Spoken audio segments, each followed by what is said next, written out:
be live. And broadcast. Yep, we are live now. Good. All right. I don't know what it was. I got to come back here and share stuff again that wasn't being shared before. What it was football. Little Andy Griffith. Andy Griffith, yeah. You, me, and 12 other people know that. So, yes, I'm sitting at the bar tonight. Good.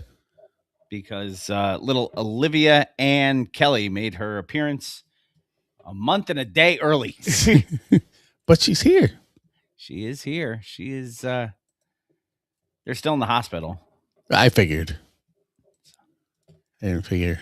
Oh, speaking in the hospital, remind me. Yeah, Cool Kim. the Cool Keith thing. Cool Kim? Yeah, Cool Kim, yes. Is he still in? He is. Do we know what's going on with him? Not all the specifics. He said he was sick, and then while sick, had multiple strokes. What? Yeah, it's something they didn't find out until he was in the hospital. So, like, they checked all the tests and everything and found out. Oh, I was going to say they probably did a brain scan and said, by the way, did you know you had these? Yeah, and he did not. Craziness. All right. Had to restart stream. All righty. What up, Jay Slide? You're right on time because we're about to actually get started because we were trying to get started and our software said you're not starting. But here we are. And here we are. You know it. You know. All right, so I'm gonna all right, Gail, Brian, and Archie are all here. Oh, and Jay Slide's here. That's enough to start. Hell yeah. All right, so let's hit this thing. It says to do that. Uh-huh. Let's get started. And then I will say, how about we do this in a Shri? Who's your mama? This week on the Mr. Throwback Thursday podcast, we bring you holiday joy. Tretch going solo. Tupac getting hit up. Was Craig Mack murdered? Ghostface hating pause. Chuck D brings us a new magazine, a new artist of the month, and brand new music from Billy Dan's to start the year. What else? Let's listen. It's not just any day. It's Mr. Throwback Thursday. All you kids want to get on and shit. You are now about to witness the strength of street knowledge. I'll be damned. At the count of three, I want y'all to tell me the name of my DJ. 1, 2, 3. The poppers pop and the breakers break. Like the fellas say ho and the girls say hey. Give it up for the DJ, Mr. Throwback Thursday. And now, here's your hosts, Bill Winters and Mr. Throwback Thursday himself, Jamie Robinson.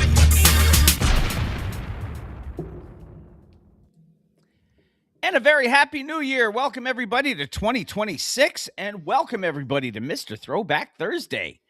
We have, the year is 2026. This is episode 622. We have pretty much all the digits accounted for. Yes. And your two favorite zeros are here. So indeed. We got them all. Happy New Year, my friend. How you doing? How was your holiday? I'm well. I got some cool new stuff for Crema. You know, I got my Tribe Super 7 collection. I know you sent me that picture. I was very jealous. Very jealous indeed. I am sporting a new Wu-Tang t-shirt that my daughter gave me. So thank you. Nice. And because I haven't shared it on social media, so there's a lot of people who don't know this. And a lot of people won't know until the first when this drops. Except for the people. Yes. There's a reason behind both of our backgrounds, actually. Jamie's is his green screen, which just looks cool. I have been chased out of my studio for one night. So this is a one night only performance live from Bill's Bar and Grill. Yes, you can see my home bar behind me. Yep. I am here because my recording studio is currently a makeshift bedroom. Mm-hmm. My stepson's dad is up visiting because he wanted to see his and my new granddaughter who came into the world the day after Christmas. My son and his fiance were expected to have a baby on January 27th. Baby decided she was not going to wait that long and made her grand appearance on December 26th. So Olivia Ann Kelly is officially here at the whopping weight of 4 pounds, 14 ounces and 18 and a half inches. So your two favorite idiots are now one grandpa and Pappy Van Winters, if you will. It's funny. Pappy is one of the names we're talking about. Otherwise, things are good. Good. Yeah. No, when she gets older, I want you to alert her to the fact that she has made a mistake in coming into the world near Christmas as a here's your birthday and Christmas present guy growing up. She will regret that. I have 3 days in a row now. I have Christmas. Mm-hmm. I have Olivia's birthday. Mm-hmm. And I have Cole's birthday on the 27th. She almost shared a birthday with her Uncle Cole. So nice. But she said, nay, this is my day. Very exciting times in, yes. My guest bedroom was a makeshift studio. It was funny because it was our guest bedroom for the longest time. And then we took all the bedroom stuff out of it. Mm-hmm. So he said, no more guests. Then it became the studio, with also has a makeup table in there, which my daughter does her makeup at. And you do your pre-show makeup, Oh, yeah. Got to look good for the camera. Yeah, because, everybody who's watching on YouTube needs to see me at my best. But yeah, as you can see behind me, I am sitting at my bar. What do I have behind me? I have my armor. I have a lot of my mixers up there. Now, all my expensive stuff is a little bit higher. I don't know if I can aim this a little higher just so we can see. But yeah, there you go. There's my Jack collection. Yeah, Death Wish vodka down there. I do. My Jameson 18 year, my Knob Creek 18 year, a bottle of Old Pappy, which is kind of appropriate now that we're talking. Now that we're subtitling this Pappy Van Winters. Yes. I got a bottle of Pappy Van Winkle that Cole brought up there. So, yes, I am now Pappy Van Winters.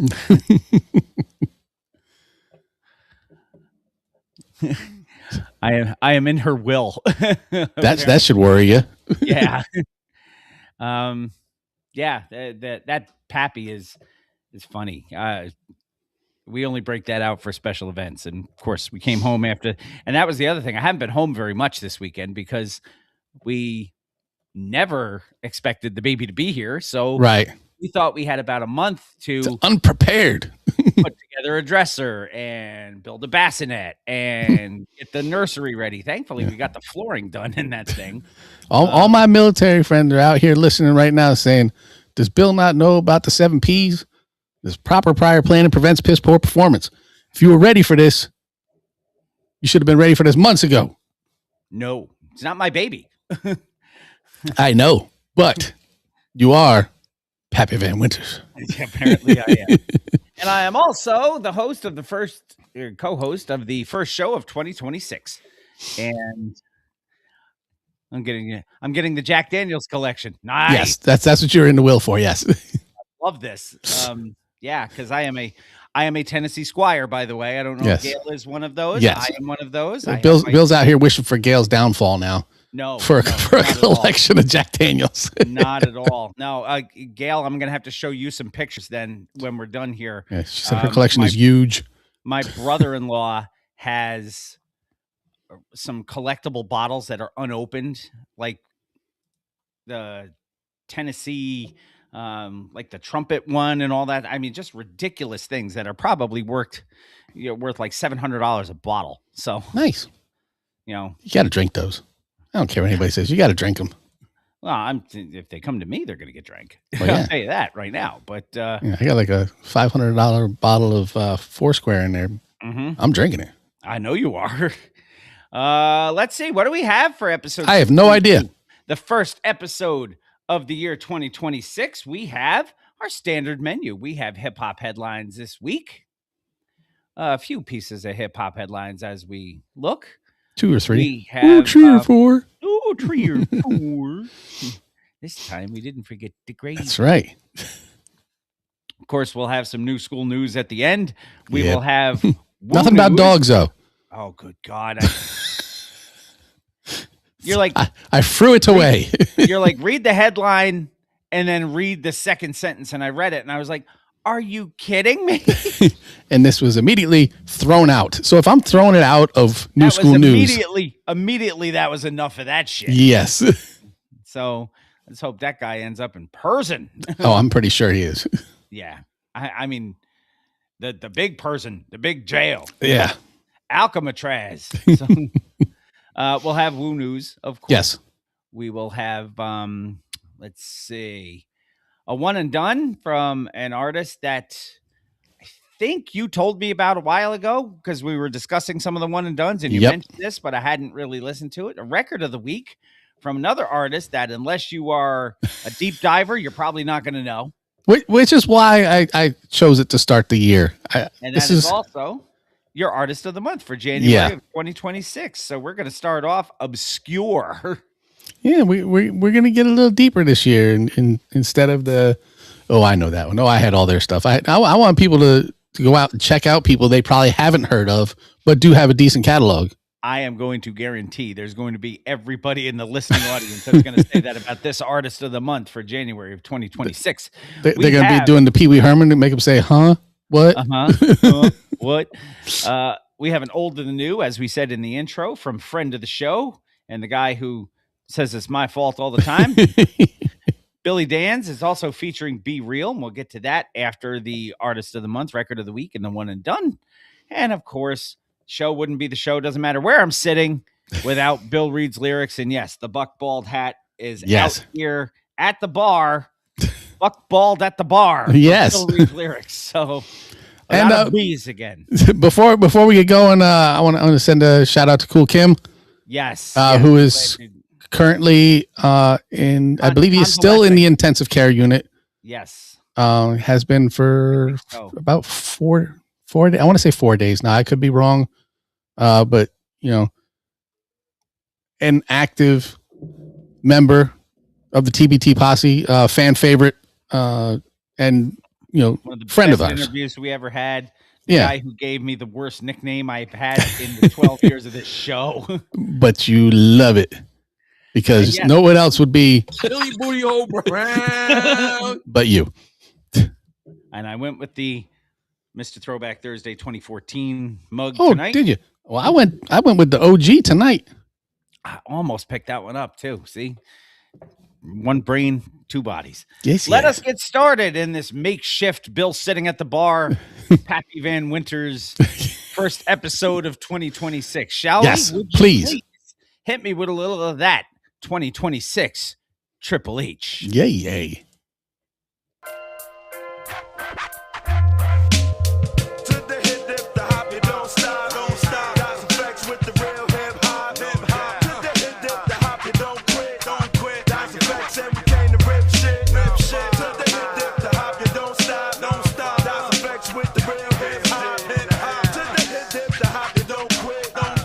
This is Hip Hop Headlines brought to you by Mr. Throwback Thursday.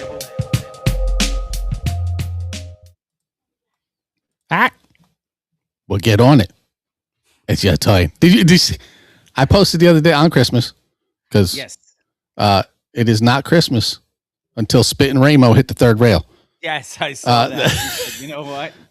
There's some people who are like, it's not Christmas until Hans Gruber falls off a Nakatomi Plaza. Yeah. No. It's very, very different here.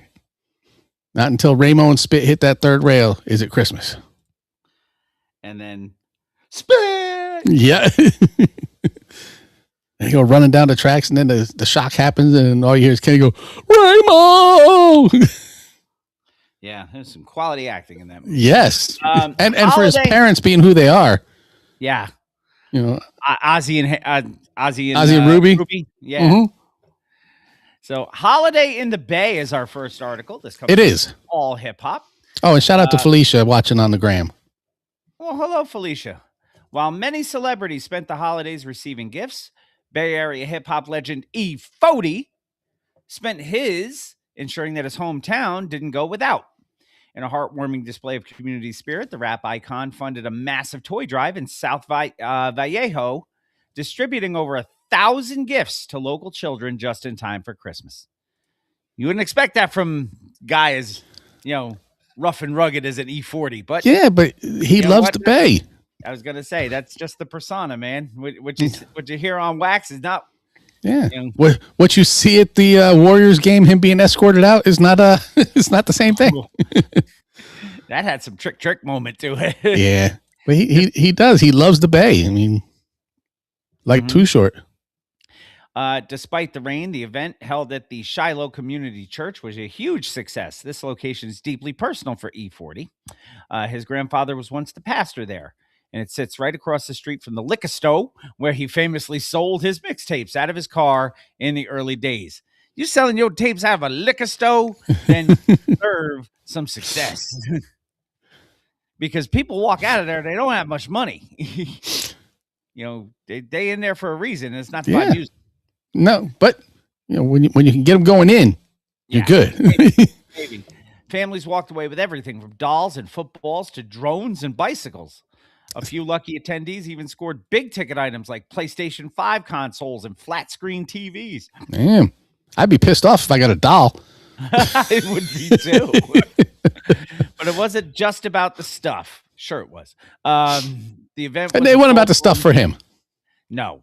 The event was a full-blown block party featuring live music, free food, appearances by other local artists like Neff the Pharaoh and La Russell, who emphasized how vital it is for the youth to see successful people from their own city giving back.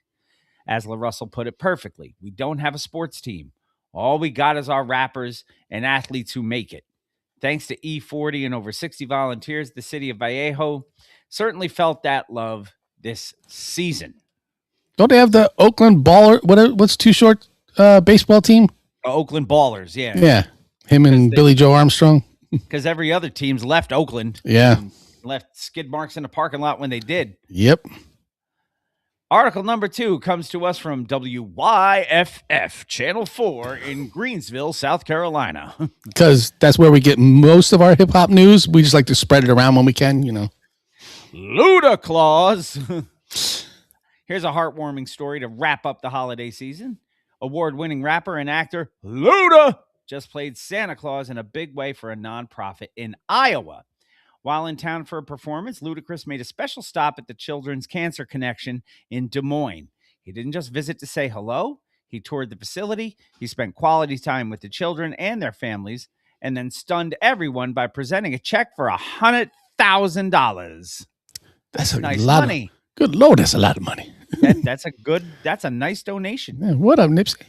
The Ludacris Foundation, Luda's own organization. That's where the donation came from. It focuses on helping youth help themselves. The CEO of the Children's Cancer Connection, Jennifer Hines, was visibly moved, stating that a gift of this magnitude changes everything for their ability to support families dealing with pediatric cancer. As somebody who has worked in an oncology office, there is nothing more heartbreaking than cancer itself is heartbreaking. Yes. But seeing it in kids just makes you question everything you know about what is fair. I'm sure. It's a powerful reminder that while Ludacris might be known for his high energy hits, blockbuster movies, his commitment to philanthropy, especially during the holidays, is just as impactful. Yeah, Luda deserves some major respect for this. So good job, Luda. Yeah. I mean, there's so many people out there that do things like this, but we don't get news about it. Yeah, we can't spread news about it. So when we do hear E40 out here doing stuff, Luda out here doing stuff, and the Jim best Jones part is, over Thanksgiving. And they're not the ones that are tooting their own horns either. No. It's people who were affected by the philanthropy that are coming out and saying, not for nothing. Yeah. So-and-so did all this. And yeah, I've seen one of the things that really irritate me is when people do videos where they're doing good things. So like they've set this up to have their buddy record them and they go give somebody money, or they give food to somebody who's begging, or somebody who's, homeless, and they do it for themselves so they can be seen as doing it. Yeah. When Luda does something like this, yeah, he's not getting a camera crew together saying, follow me, I'm about to go give all this money. He's doing it because he wants to do it. He feels the need to do it, the call to do it, whatever it is. Mm-hmm. And then after the fact, if people say, Luda did this, and then people want to come talk to him, I'm sure he would answer questions and talk about it. But it's not like he put up billboards saying Luda Claus is coming to town. Meet me here at this time. And we're going to do this to rile people up. But there are well-known people. How would that song go? You better roll out. You better move, bitch. Get out the way. Luda Claus is coming to town. But yeah, one of the people, I'm not going to call him out by name, but one of the people who, if you saw him, everyone would know him on sight, goes on Instagram a lot with his buddies, and like will tip a waitress $10,000. Yeah, and then post. Again, it's not so much for them; it's more for the, hey, look at me, look, I'm a good person. Yeah. Dude, that's you could have just, if you wanted to give that waitress $10,000, you could have just handed it to her and walked away. And if she told the story about how you, that famous person, did that for her and asked nothing else of her, didn't want any recognition, just said, have a nice day, walked out, that's completely different. But the look at me hand this stack of money to this person who I know is unworthy of having this kind of money, but I'm going to make sure they get some, it just looks shitty. Yeah. This is not that. Luda, stand up dude. Very much. And we are very happy to report things like that. Yeah. Next article from Rock the Bells, Rap Radio Central Station. Radio. Yeah. Now I'm going to call you out here because I know you didn't check the show notes before I inserted this. I just added this tonight because it came in today. The article was written today. I actually saw an article today that somebody posted because it had a young picture of him. In fact, it was Brother Ernie. Brother Ernie, without a hat. Said, this is my friend Carlton Rittenauer. And I'm like, I know who that is. And did you see the guy who commented underneath that saying something like, he looks like Chuck D's brother? Yeah. I'm like, oh my God, dude. Yeah. But yeah. He very well could be. But this came in this evening. And I, through the ability I have now with your show notes, the control that I have, I can just add it and it looks natural. Except for the fact that this is in bold type and nothing else was. So I kind of yeah, that was it. 'Cause it was done from my phone, actually. Yes. I did all the work on my phone instead of on my computer. Again, this is something that's worth reporting on in a world dominated. I believe so. Fleeting TikTok trends and algorithmic playlists. Public Enemy's Chuck D is making a bold move in the opposite direction. He has officially launched Rap Central Station, a new physical print magazine that he describes as the world's first true art rap chart publication. I have ordered 2 of these. Unlike standard, one for me, one to give away as some sort of contest. Yeah. Unlike standard music magazines where critics rate the music, Rap Central Radio, Rap Central Station flips the script by putting the power back in the hands of the creators. The magazine features a unique art rap chart where artists review their own singles and albums, allowing them to control their own narrative and explain their art without the filter of outside media bias. Visually, this isn't your typical checkout aisle read either. No. It's designed as a massive 12 by 12 vinyl style print publication. So the magazine looks like a record album. Yeah. Sized exactly like a classic LP record. There you go. Making it a collector's item meant to be displayed, not thrown away. It's published by Silverback Publishing. I wonder if Ryback has anything to do with that. The magazine is Chuck D's answer to the disposable nature of modern content. His goal is to bring print, permanence, and proper hip-hop documentation back to a culture that he believes deserves better than a 15-second soundbite. This right here. The lie of the evening. Yeah. I read that and I was like, fuck a TikTok. Does he know who he's talking about? Oh, he knows. I might. He trying to be funny. He succeeded because I got a chuckle out of it. So you've already ordered 2 of this? I have. Is it going to be available, you think, in like good old classic like newspaper stands or magazine I don't know. stands? I don't know how far this is going to. This is issue number 1, which is why I felt the need to have it, because I am an addict and a collector, which is kind of the same thing. How much are they going for? It didn't say $10 and change per issue. Yep. You can actually get a subscription. I don't remember how much that was. I'm sure. Yeah, much cheaper. But yeah, I grabbed the first. But you gotta pay shipping, and I think the shipping on 2 was $14. But I think it's coming from somewhere far away. Okay, Rap Central Station. Yes. So if you're interested in obtaining a subscription to this, yeah, that Silverback is the website where I found it. So is it Silverback Publishing? Yes.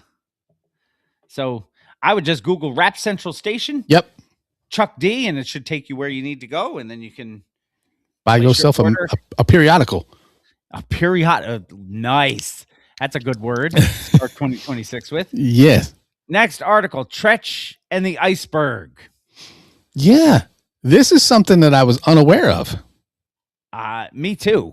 And then I actually had seen something where they walked into some place together, and I thought, well, that's an odd pair. Mm-hmm. And now I understand why. But they're both from Jersey, though. Yeah, they are Jersey. Yeah. Could you imagine those two in Red Man, all 3 of them on a track? No, but I would listen to it. I'd buy that for $1. Tretch and the Iceberg comes to us from All Hip Hop. After over 30 years as one of the most respected voices in hip hop, Trigger Tretch, the legendary frontman of Naughty by Nature, is finally striking out on his own. According to an exclusive report from All Hip Hop, the Jersey icon is set to release his first ever solo project.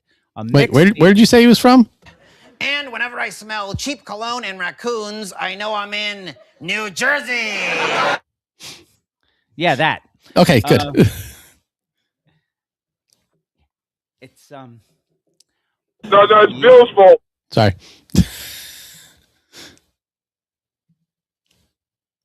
Put it on the board. I made coffee, and Emily was asking if there was some left over. So, well, tell her to look. Well, she wanted to be sure it wasn't claimed by anybody. So. Just tell her just don't pour it in the sink. No. Well, that's cleaned up now.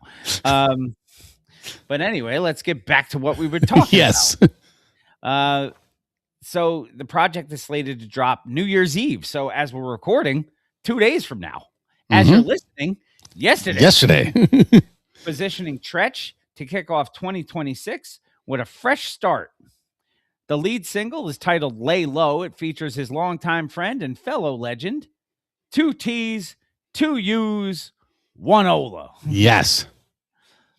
This move has been decades in the making for fans who have long debated Tretch's place among the greatest lyricists of all time. We have talked about Tretch's place in that list.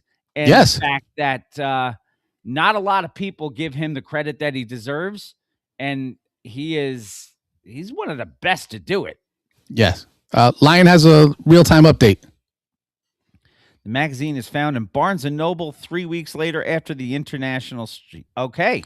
I have a Barnes & Noble by me, so that is where I'm going to go. And I think the initial release date was like December 5th or something. So you'd be right in the window now.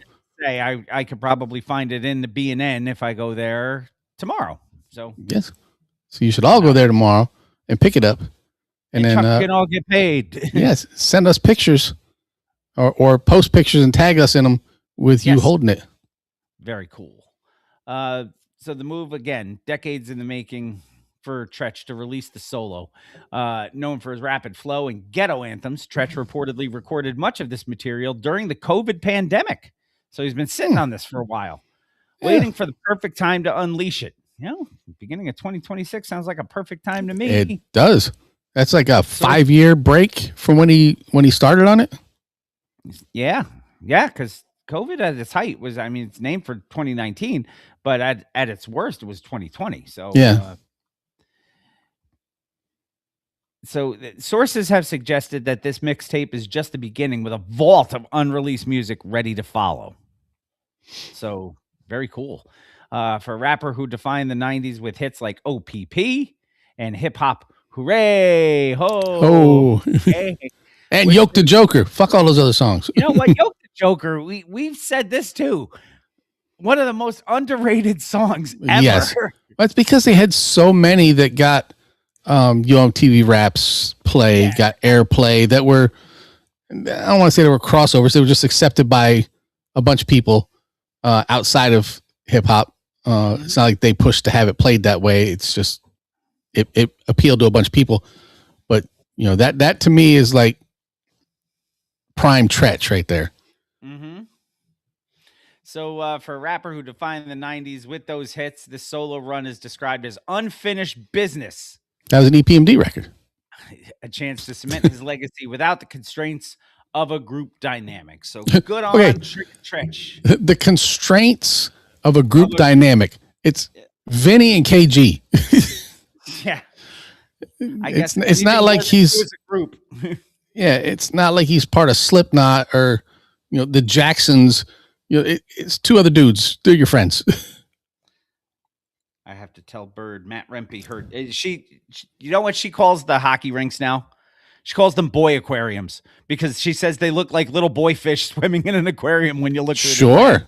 And I was like, you know what? That's kind of accurate. She goes, my favorite person in the boy aquarium is Matt Rempe. Is he any good? I said, he's big. He's good at some stuff. He's big. And you heard Bill said he likes the boy aquarium? It may sound nasty and it may sound mean, but I'm into little boys that are about 17. That is not what I said. You said it. I heard it. Everybody heard it. Because that way you can. I got an extra little ding dong at the end. That was kind of cool. So glad we're starting 2026 the way we ended 2026. Start off strong. Anyway, back to Tretch. Good job, Tretch. I can't wait to hear this. This. Yes, yeah, and Tretch and Ice-T together, I think could be a really, really good sound. Yeah, because I think it's no Ice-T and Cool Keith. But what is? Yeah, nothing else is the Analog Brothers. Come on. Mass Appeal is our next article. This comes to us from Forbes magazine. Weren't you listening to some Mass Appeal when we came on the air? I was listening to Mass Appeal when we came on. That was part of our sound check. It was.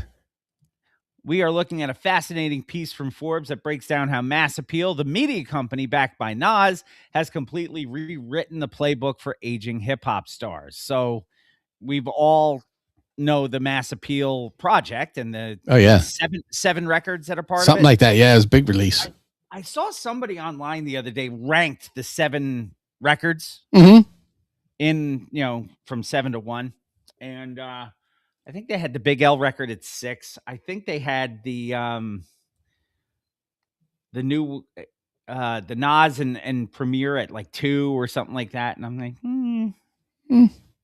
What do you think has been the best one so far out of that? I can't say best. I think my favorite one was the Slick Rick one. Yeah. Yeah, because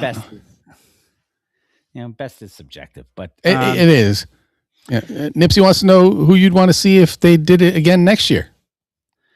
Oh, if Mass Appeal runs it back next year, it depends on how many records they're looking to release. Say they do the same thing. Say they do 7 to 10. Who would you like to see on the list? Oh gosh, just any old one. I'd love to see Cool Mo D back in the booth. That would be nice. Wax. I would like to see a D Nice and KRS reunion and get a Boogie Down Productions release. Oh, that would be sweet. That would be very sweet. Because D Nice has come a very long way as a DJ and producer since he left Boogie BDP Down Productions. Who else? Well, Red and Meth teaming up on that Dynamic Duos one. Yeah, was something that made me go, man, I hope they do more. Yeah, I can see that, and I would love to see MOP. Oh, could you imagine MOP with those two? Your speakers would blow up. That would be entirely too much energy. Yeah, your speakers would blow up with all that. but I'd be all down for that. Who else? Let's see. We got to get a female legend in there. Can we get a new Queen Latifah? Maybe. I've been saying for years, I'm waiting for a new Queen Latifah hip hop album because she's done all of her singing and she's great at it. Yeah. But I don't want Dana. I want Queen Latifah back on a microphone. Yeah. Bring the Safari Sisters with you. I don't care. Mm-hmm. Bring in Moni, but I want a full length Queen Latifah hip hop album. So I think they need. And I would think Nas would be able to negotiate such a thing to pull her out of the retirement. Who I think Nas would be able to pull out of retirement too to do this. If you're gonna say Shawnee, the one who challenged him all those years ago. I would think that she's going to be part of this RZA album. It wouldn't shock me because he's doing a Juice Crew album. Yep. I mean, and you can't have a Juice Crew album without Shawnee on it. I agree 100%. So that's something that maybe we can manifest that into existence within the next year or two. We're going to have to start a Bring Back Queen Latifah campaign. Yeah, hashtag. Since, Holla and Pep was unsuccessful. Well, we were young. We didn't know what we were doing. We didn't have the posse at the current levels. Yes. So, John, the posse can work for us. So yeah, John, holler at the research department and find out what a good hashtag / social media campaign would be for us to try to bring Queen Latifah back to do a new hip hop album. Mm-hmm. I mean, yeah, it's got to be something about Save the Queen or something like that. I don't know. We'll have to come up with something. TBT, Save the Queen. Maybe. Who knows? It's like GOD, but it's TBT. There you go. So the legend has a campaign. Mass Appeals released coordinated wave of 7 albums. Nas and Premier, Toastface, De La Soul. That's what was the number 1 album, by the way, was the De La Soul. Right? De La Soul? Yeah. And the infamous Mobb Deep. Now, instead of chasing viral TikTok hits, they use what Forbes calls sequel logic, extending weird intellectual property like releasing Supreme Clientele 2 to capture long-term value. The strategy treats these catalogs like blue chip stocks by staggering releases monthly and investing heavily in high-end physical collectibles, vinyl box sets, comic book tie-ins. They force the streaming world to slow the fuck down. Yeah, slow down. The result is a successfully converted decades of cultural influence into measurable platform-based economic power, ensuring that hip-hop's pioneers have a power. Sorry. Sustainable financial future that doesn't rely on chasing the youth. Good to know in 2026, power is still a thing. Hell yeah. Will forever, ever be. So I think that's going to be our project for 2026. We want a new Mass Appeal Series Volume 2, and 2, we want to name the people we want on it, and we're going to start hashtagging the shit out of them and say, you need to come back. Hell yeah. Article number 6, hit them up. From My News LA.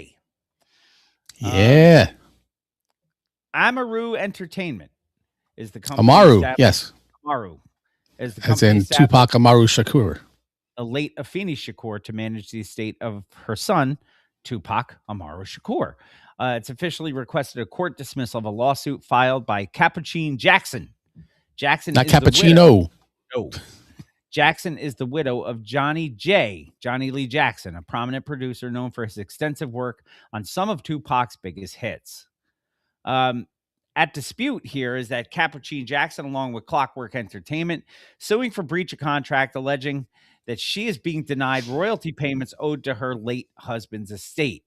The specific claim says that Johnny J's estate is entitled to a portion of royalties collected by Sound Exchange, which is a nonprofit organization that collects digital performance royalties. Examples given: satellite radio, internet radio for sound recordings. Johnny J produced classic tracks from Tupac, such as How Do You Want It, Hit 'Em Up, and much of the All Eyes on Me album. He signed a producer agreement with Amaru Entertainment in 2001 regarding his royalty rights. Now, the argument for dismissal basically it's a lot of legal stuff. Urging the judge to dismiss the case before it goes to trial, basing their argument on specific contract language, which is why they have lawyers draw these freaking contracts up. Amaru argues the agreement signed in 1999 and 2001 only entitled Johnny J, and thus his widow, to royalties from sales and exploitations handled by Tupac's distributor, Interscope Records, and its direct licenses. See, and that's a big thing about the wording by lawyers. Mm-hmm. You got to cover yourself as the party being paid. Mm-hmm. You can't limit yourself to as distributed by, in case he were to sell his stuff, or somebody else were to, if Interscope were to sell his stuff to somebody else. Like was it a couple of years ago where everybody's selling like half their catalog to whoever, I don't remember who it was, some company. The one that was owned by like Scooter Braun or one of those things. Yeah. So you're going to do that. Collecting people's shit like fucking pogs. Yeah. So you do that, and now you're out because that person who you thought had control of everything sold it off to get their bag, and now you're out because they no longer control it and you no longer get anything. So find yourself a dirty lawyer, sneaky, a good lawyer who is going to cover all those bases. Who's going to cover all those bases for you, so you don't end up in situations like this. It's good advice.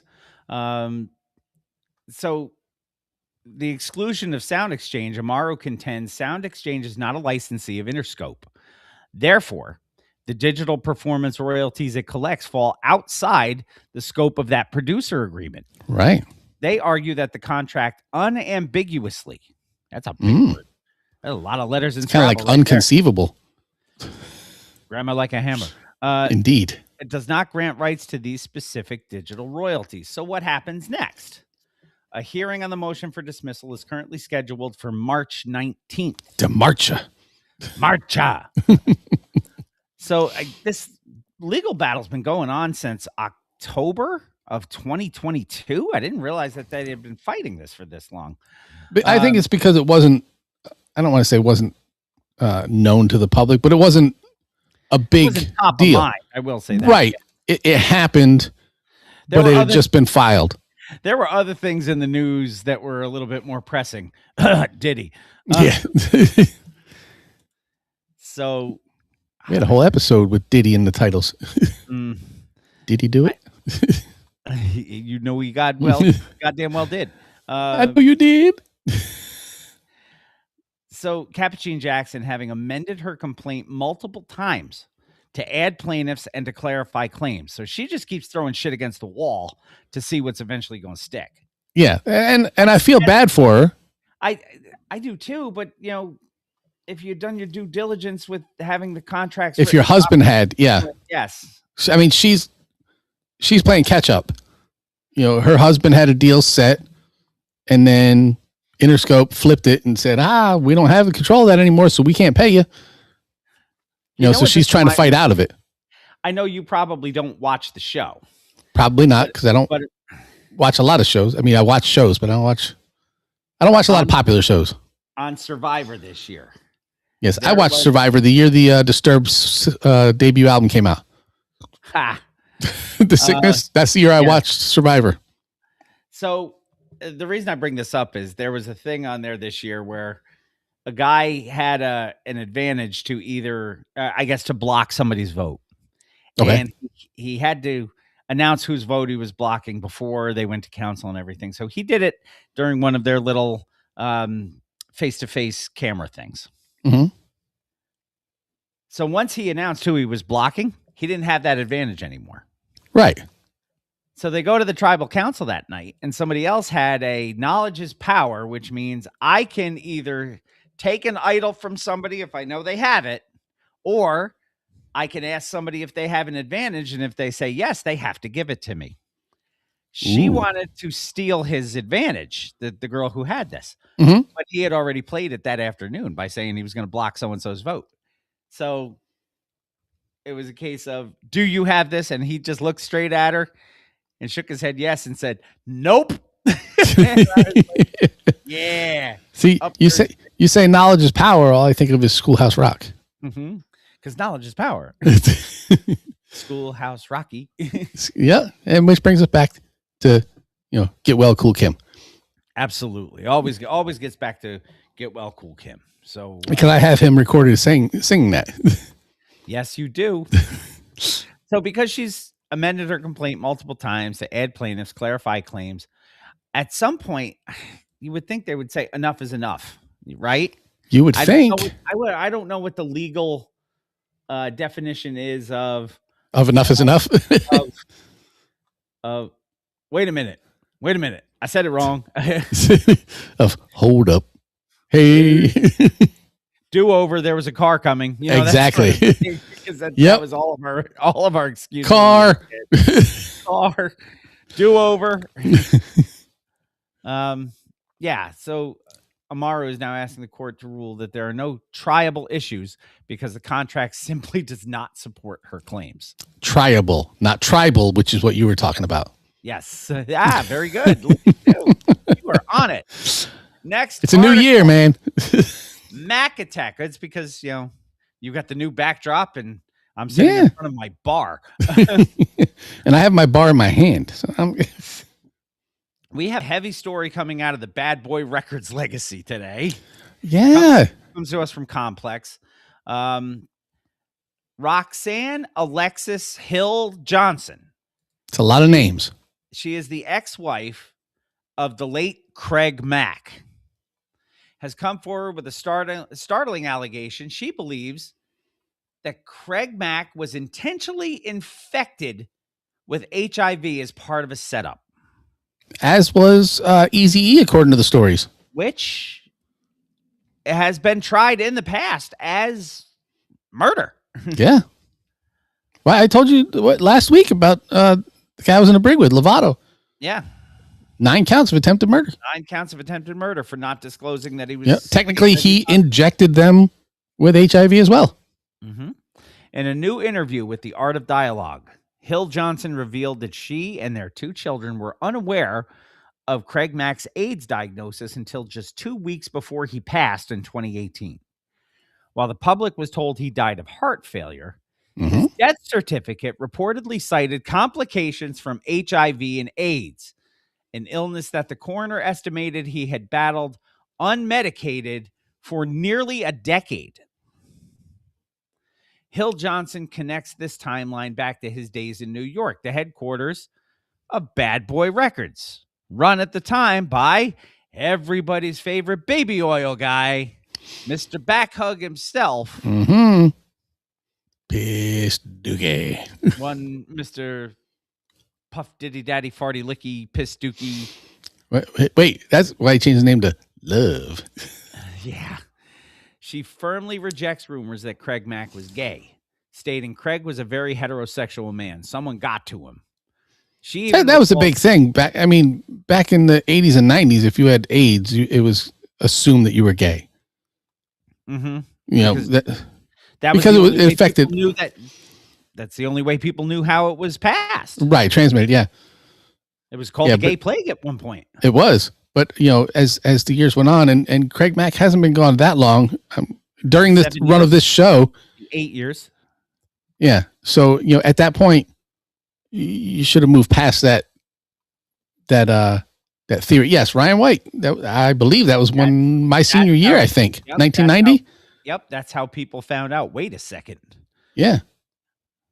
That teenager probably isn't gay.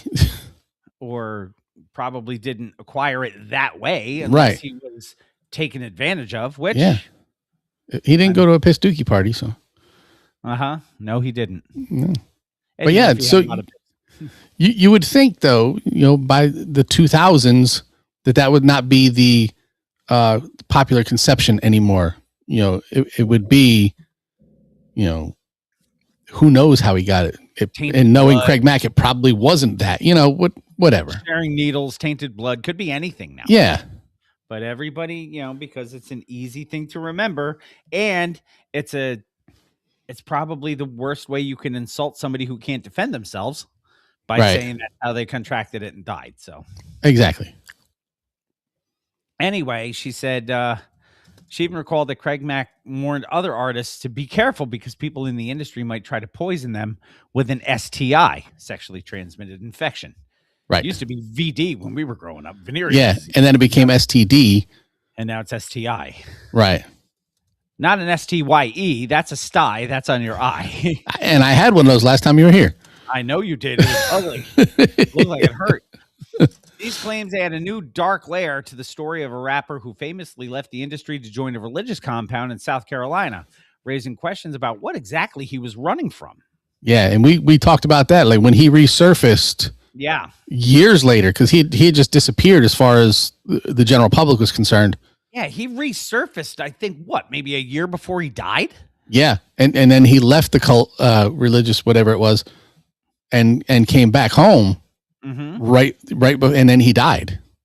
Yeah. So I'm wondering if he had some idea that the end was near, however you want to look at it, and decided, I need to get out of here and go home.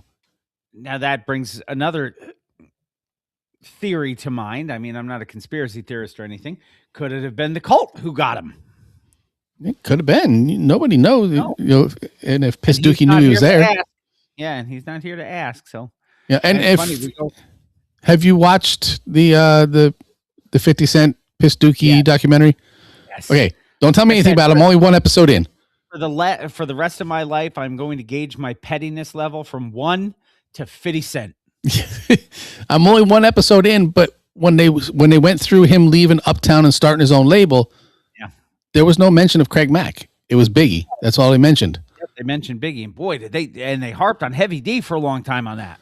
Yeah, well, because Heavy was the big star at Uptown, which we talked about. Yeah, but yeah, I found it kind of strange that there was no mention of Craig Mack. Yeah, but I mean, at the time, it was Craig Mack was the label. The layperson would have thought, there would have been mentioned, but you and I, having studied this whole thing in the past and talked about it on here. I mean, they ran a whole promotion. It was the Big Mac, and it was BIGMACK, and they had Big Mac containers, and it was a big deal. Those were the guys launching the label. But Craig Mack has been washed from that. Yeah, kind of like JJ Fad from Ruthless. Mm-hmm. They're just wiped away. So, sorry to sidetrack you. It's so funny because we go from that the accusations. Next article, murder was the case. Look at that. It's like sequencing, man. Hot New Hip Hop brings us this. The man accused of orchestrating the 1996 murder of Tupac Shakur is making a major legal move to save his case. Keefe D, Dwayne Davis, and his legal team have filed a motion to throw out key evidence seized during the July 2023 raid on his home in Henderson, Nevada. According this to Hot is a raid. That's a Booyah Tribe reference, B. Yes. According to Hot New Hip Hop, Davis's lawyers are arguing that the search was illegal and that his civil rights were violated.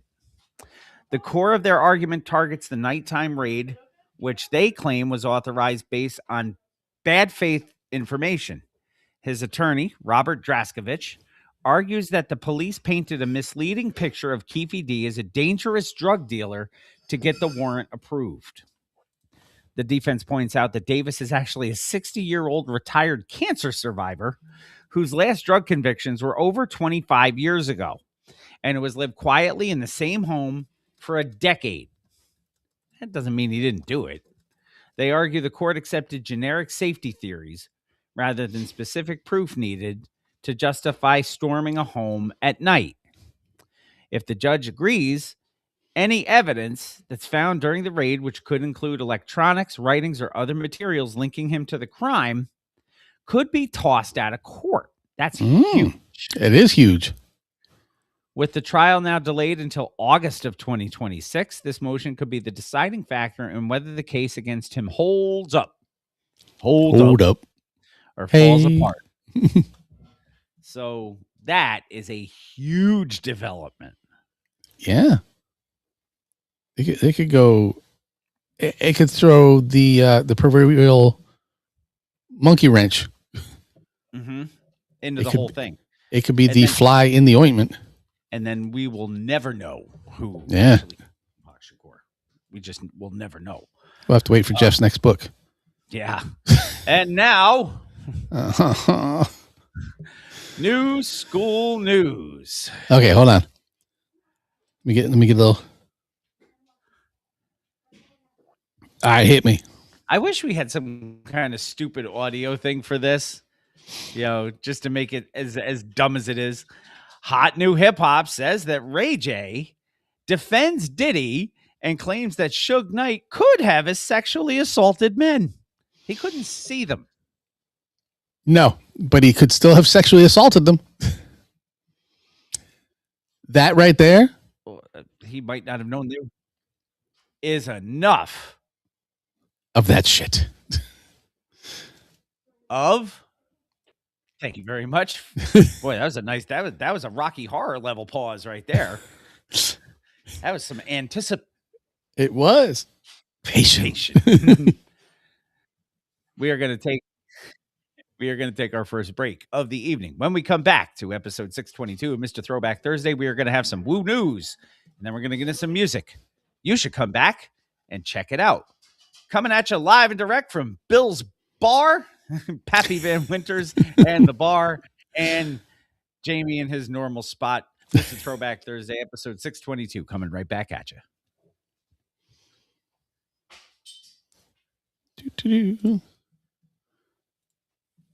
All righty then.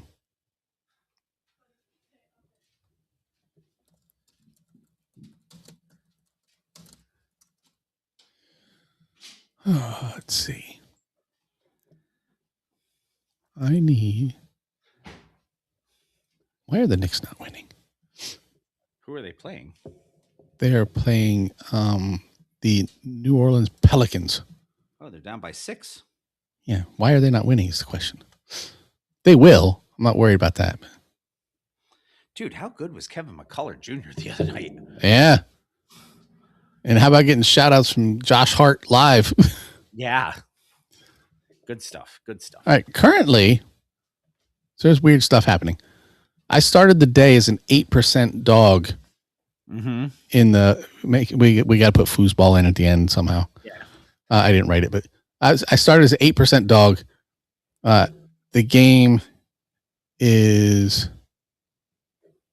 9:54 left in the second, and I'm now a 20% dog.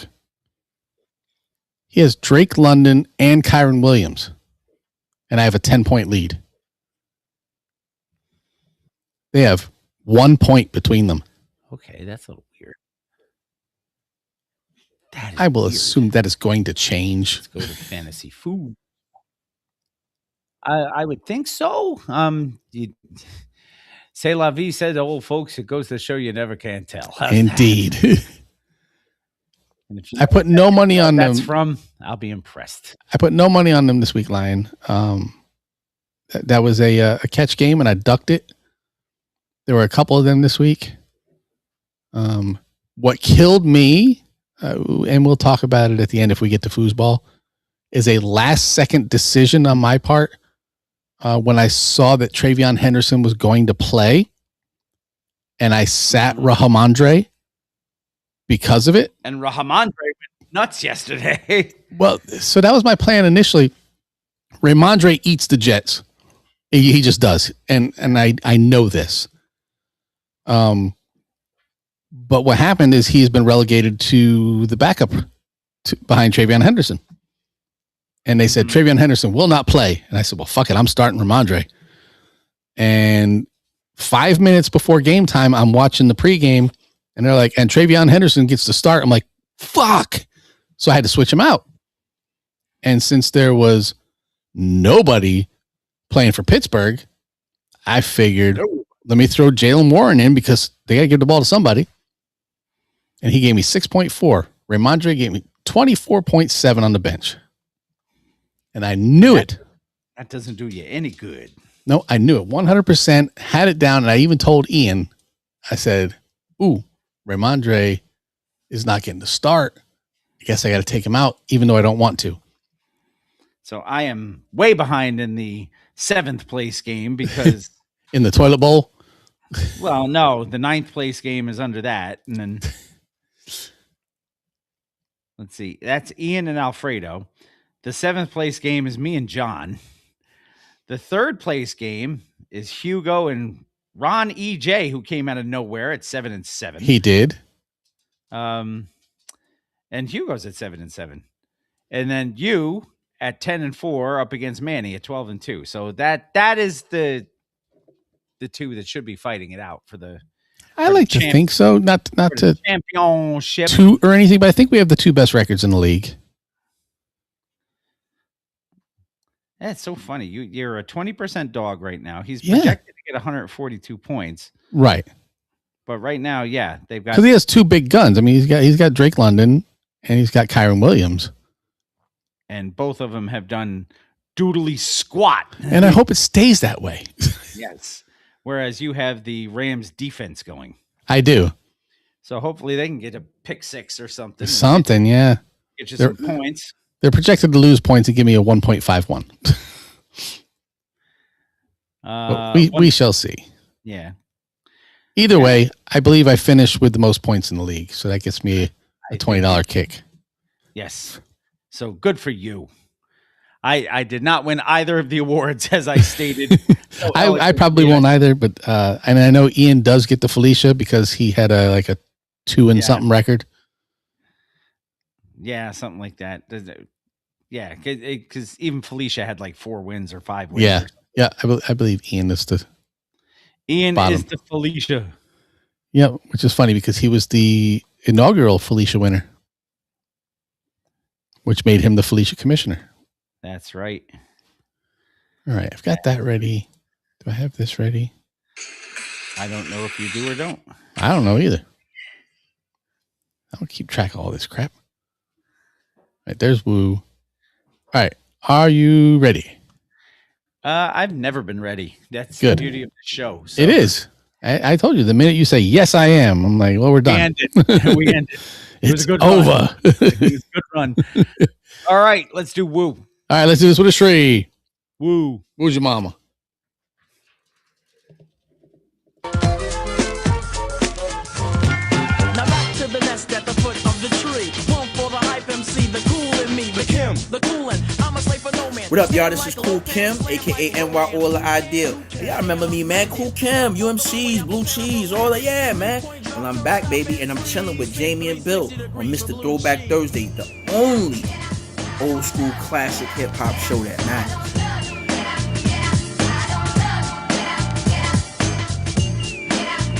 That's it, man. That's it.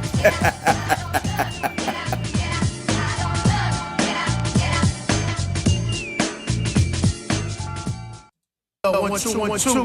What's good, yo? This is Ghostface straight from Staten Island, New York. And right about now, it's time for Woo News with Jamie and Bill. Y'all know what it is. Get it correct. Mr. Throwback Thursdays, Jamie and Bill. You know what I mean? On Woo News. That's what's going down right now. Y'all check this out. Exclusive. Peace. The RZA, the Jizza, Raekwon, Master Killer, Inspector Deck, You God, Method Man, Ghostface Killer, and Old Dirty Bastard. It's now time for Woo News with Mr. Throwback Thursday. Shimmy, y'all. I have way too much fun with that woo stuff. Welcome back to Mr. Throwback Thursday, episode 622. Speaking of Jeffrey Osborne, back on Cameo. Okay, good. Maybe we'll have to. I may have to reach out. Yeah, we might have to reach out, see what we can get from Mr. Woo. See, either that or we can get Ice-T to just go woo power. That would be kind of funny too. Now that I think about it. Woo News coming at you. We have a few pieces of Woo News this week. We're going to start with BET bringing us Ghost Says, Pause the Pause. Yeah. I don't know if you are familiar in your world with the application of pause. But it's been a big thing for years upon years. It's not new. But when you're in the company of multiple men and something that could be considered as sexual or homosexual, usually the term pause is thrown in there to let people know that is not what you mean. But in this article, you will see Toastface is not a fan of pause because he basically wants to know why you would be thinking like that in the first place. So Bill is going to tell you how Ghost feels about pause and why it should not be a thing. But he's got to unmute himself first. I said, there we are. Okay. That's what happens when you don't click the thing hard enough. Oh, that is what she said. That's going in the board, isn't it? Anyway, during a recent appearance on the Rory and Mal podcast, the Wu-Tang icon explained why he has always hated the phrase, which is typically used to call out statements that sound unintentionally sexual. Right. The conversation started naturally when Toast made a comment about pulling songs out, and the hosts hesitated to say pause out of respect. Toastface did not hold back. No. Saying that the constant need to flag language makes it impossible to speak freely. He said, I'm like, damn, I can't even speak no more. All my shit is paused all day, but it's paused to y'all, not to me. Right. So why are you thinking that way about what I said? You know, it's not what I meant. No, you know what that's basically hip hop's version of that's what she said. Yeah. Yep. You know, pause is basically hip hop's version of Adam Sandler. Yeah. That's what she said. And that makes me laugh whenever he does that. So this could be our milk. Yes. No milk will ever be our milk. He argued that the compulsion to say pause reveals more about the listener's mindset than the speaker's. Asking, what's on your mind that's making you think like that? Exactly. Right. The podcast host traced the term's origins back to the Rockefeller era, specifically to Dame Dash and Biggs Burke. I think Dame Dash should get paid for that then so he can pay his bills. He should. He should. If Pat Riley gets paid every time somebody says three-peat, yep. Dame Dash needs to get paid every time someone says pause. Unless you go bam, bam, bam, bam, bam, first. Pause, then yes. Then it's not his. Then it's somebody else's. So now whenever I have to hit pause on the game, I always go bam, bam, bam, bam, bam, and then hit pause. So, indeed. Because, you know, I'd much rather pay Run DMC. So again, it was traced back to the Rockefeller era, Dame Dash, Biggs Burke, before it was popularized mainstream by Cameron. Toastface agreed with the history, but made it clear he never followed the trend then, and he certainly isn't starting now. In fact, he even includes a pause skit on his new album to poke fun at the culture behind it. I think it's stupid. Yeah, it's a thing that people are essentially just conditioned to do anymore. It's not even a conscious thought or decision to say it. You're just so used to saying it when somebody says something that is even the slightest bit sexual. I don't say it at all, and you got me saying shit in the board. So. Yes, well, every time I play yourself back to you, you can say pause, yes. I was going to say, if anybody should be saying pause, it would be me, but I'm just like, man, why you got to do me like that? And then I think to myself, because he's the boss. It's his name on the marquee. That's what I hear. And it's kind of funny. So. And, you know, there's worse things to be than the butt of the joke. It means that you are the focus of the article or the segment. Which never amounts to anything good for anybody if I'm the focus. No, but you know, you are the focus. It is all about you. So that should be something. Janelle says focus stands for fuck off because you're stupid. That's what she says. Hey, she says that to you, though. No, she says that to people she works with. Well, they probably are, but when she wants to tell people to fuck off because you're stupid, she just looks at them and points and says, "Focus." Yep. And I've seen her do it to people, and I'm like, "Oh, they're in trouble." I know what that's like. Mm-hmm. Also, PEBCAC, problem exists between keyboard and chair. Yes. Yep. Which means, I'm familiar with that one. Which means you're stupid. Yep. No. I have worked in the computer space. The IT space, yes. That is a real thing, yes. Next article of Woo News, protect your plaque. Yes. And I don't mean plaque like in your teeth. No, but if you want to protect that, go for it. This comes to us from Billboard magazine. Historic milestone to celebrate for one of the most influential groups in hip-hop history. Nearly 33 years after its release, Wu-Tang's debut single, Protect Your Neck, has now officially been certified platinum by the RIAA. That is the focus of my upcoming tattoo. Protect Your Neck? Yep, not the plaque. But no. Originally released independently in 92 before the group signed their deal, this gritty lo-fi anthem introduced the world to the 9-member collective from Staten Island. It wasn't a polished radio hit per se. In fact, it wasn't really any kind of a radio hit. It was not. Doesn't need to be. I don't think Wu-Tang really had very many radio hits. Maybe no. Cream. That's about it. Yeah, radio was not what they were searching for. Radio. Indeed. Suckers never play me. 1 million units now, which is kind of cool. Yeah. That's not all. The certification came alongside a wave of new accolades for the Wu. Their groundbreaking debut album, Enter the Wu-Tang 36 Chambers, has now reached 4 times platinum. Wow. Other classic tracks also leveled up. Cream is now 4 times platinum.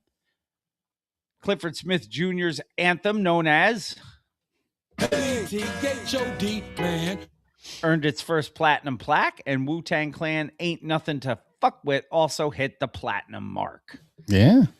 Platinum ain't nothing to fuck with either.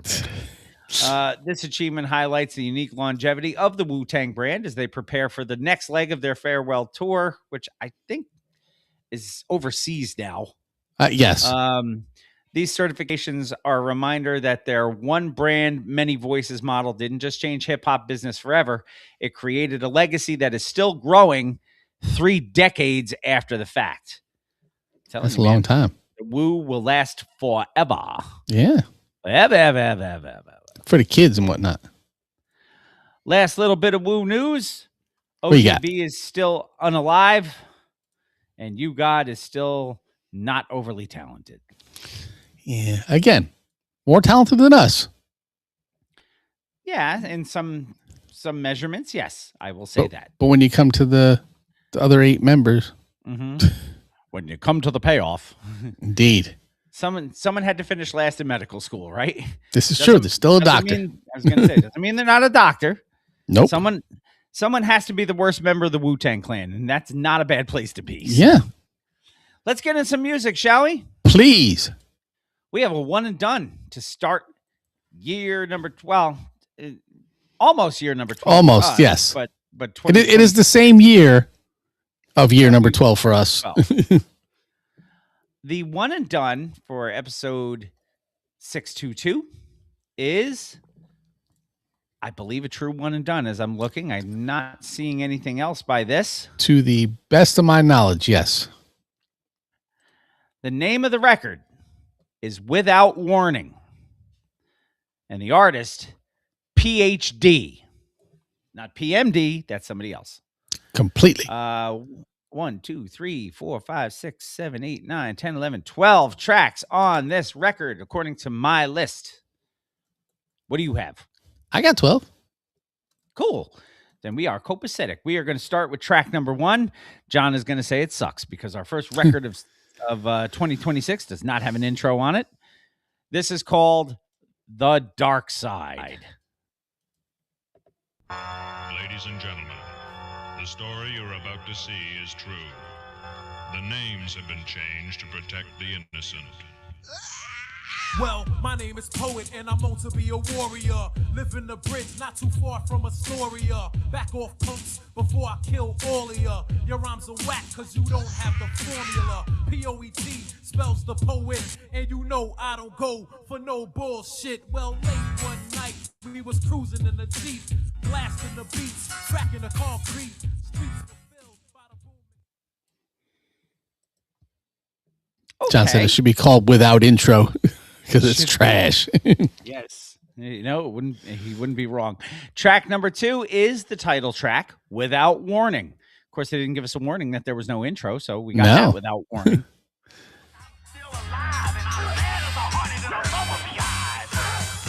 Get up, jump up to what I pumped up, just like a vacuum cleaner. I sucked up all my foes and all my enemies. Rappers front like they just seen 10 of me. You can't front, you're mad and I know it. Bitch, because your girl threw her panties, the poet melt like a popsicle. No obstacle is gonna keep me from getting to you. Cause if I want ya, I'ma get ya. And when I hit ya, I get rid of ya. I don't play no games when it's time to eliminate rappers that perpetrate. I just suffocate, hit them with a blast of deadly smoke. Watch them choke on the rhymes I wrote now. For the life of me, I cannot put a finger on who that sounded like, but that had a very... It's got a couple people kind of like melded in there. I get like a Tim Dog feel, but there's more going on there. Yeah. Yeah, maybe that's what it is. Maybe it's an amalgamation of a couple of things. How's that for a word, huh? It's another 2026 word that we'll never use again. Probably not. Track number 3, Life on the Edge.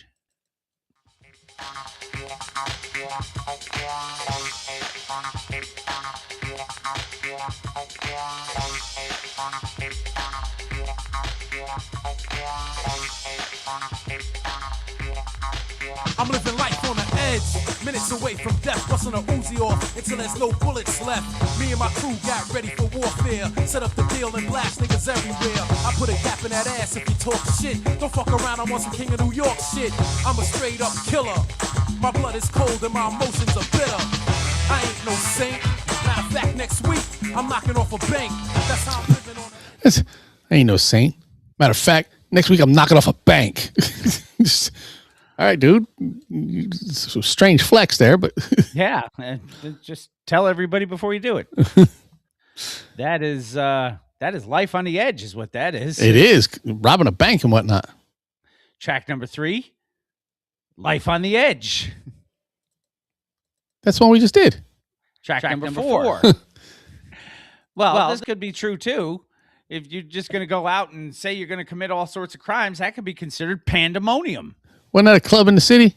That was Palladium. Yes, that was Palladium. Pandemonium, track number 4. It's 1990s now. PhD's in effect. And all the suckers that slept, they gonna catch wreck. So yo, hot, let's show them how we do it on the freestyle tip, money. Pandemonium, who on a riff now? Show me them so I can attack with a rap and get rid of them. Poet, the rhyme terrorist known to diss. You heard my name for years, thought I was a myth, but I exist just to do this. Kick the gift, Queensbridge, like those flips. Yes, Pandemonium is a 90s album by The Time. Yes, it is. Come at me talking about the timeline. Well, of course, we had to get the time in here on the first episode of 2026. Hell yeah. Because greatest band in the land. Greatest band in the land, you damn straight. Track number 5, The Showdown.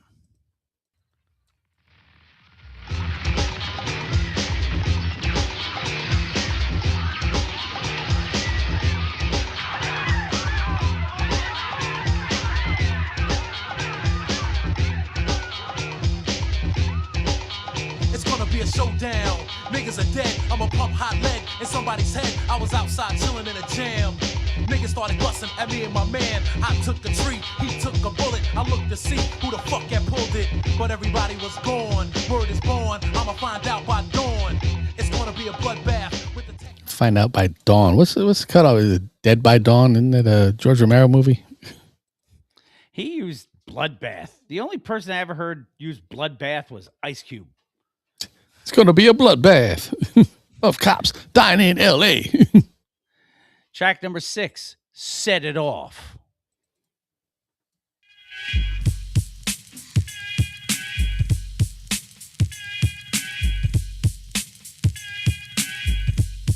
Hot day set it off. Oh, Phil Collins in there.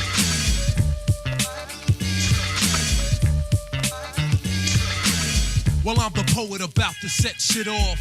And on the microphone, you know I get off. Rappers be warned that I'm not a joke. And if you fuck around, you might get something broke. I'm always prepared for warfare. And you can tell by I keep getting like a PMD feel out of him. Is it because he's offbeat? Maybe. Not 100% sure, but it's just that's the delivery style that I'm getting. Track number, what are we up to? 7? 8? We're on 7. We're on 7. I'm flipping. Not off flipping, the ball right? like Lucy Ball. Flipping, right? Flipping.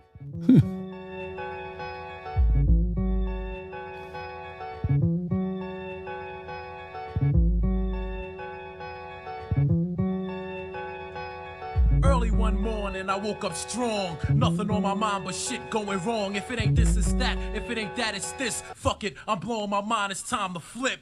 I walk through the block, thinking of dope rhymes. I see the posse, everybody get 3 times. What's going on, crew? What we gonna do? We gotta get this dough before we're all through. I just made a call to my man Tito. In an hour, I'm gonna have a kilo. So yo, tell me, are you with this? I would have rhymed Tito with burrito rather than a kilo, but you know, what do I know? Well, I mean, he doesn't care about saying he's going to get a kilo. He already said he's going to knock off a bank. So yeah, whatever. Track number 8. Tell it like it is. Well, he's most definitely doing that. He's doing that. Yeah. Thanks to Dougie Fresh. Thanks to Eric B. and Rakim. Thanks to Big Daddy King. Thanks to the rappers.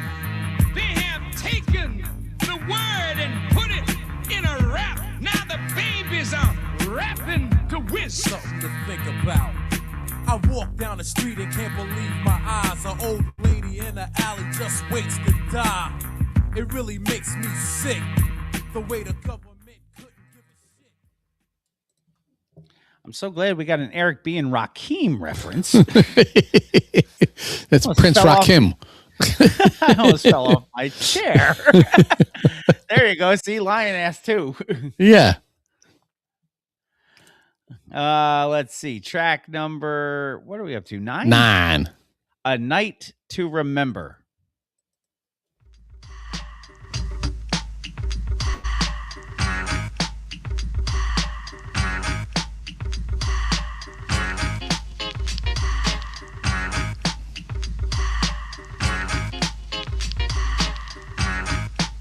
It was a night to remember, and I'ma try to recall it. Cause I was drunker than a fucking alcoholic. Me and the crew had a couple of brews. You probably heard about the shit on the news. It all started out about 8 o'clock. I was chilling in the crib and I heard somebody knock. I opened up the door. I definitely get PMD out of that one. Yeah, I've been getting it quite a bit, actually. Yeah. That one was heavy. Track number 10. Do it any way you want to do it. That's good advice.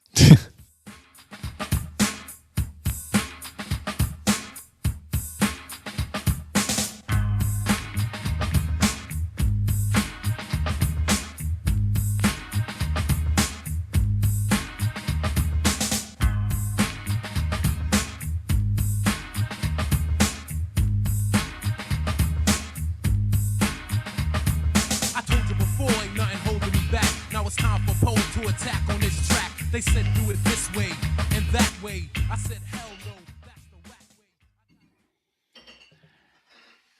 Track number 11. I think we're up to. That's what I have. It's hot. Is it dark though? In her? It's dark and hell is hot? No, it's just hot. It's hot. It's hot in her.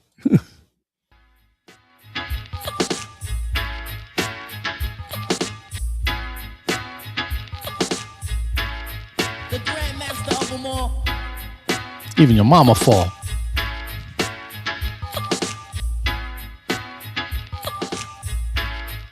The grandmaster of them all.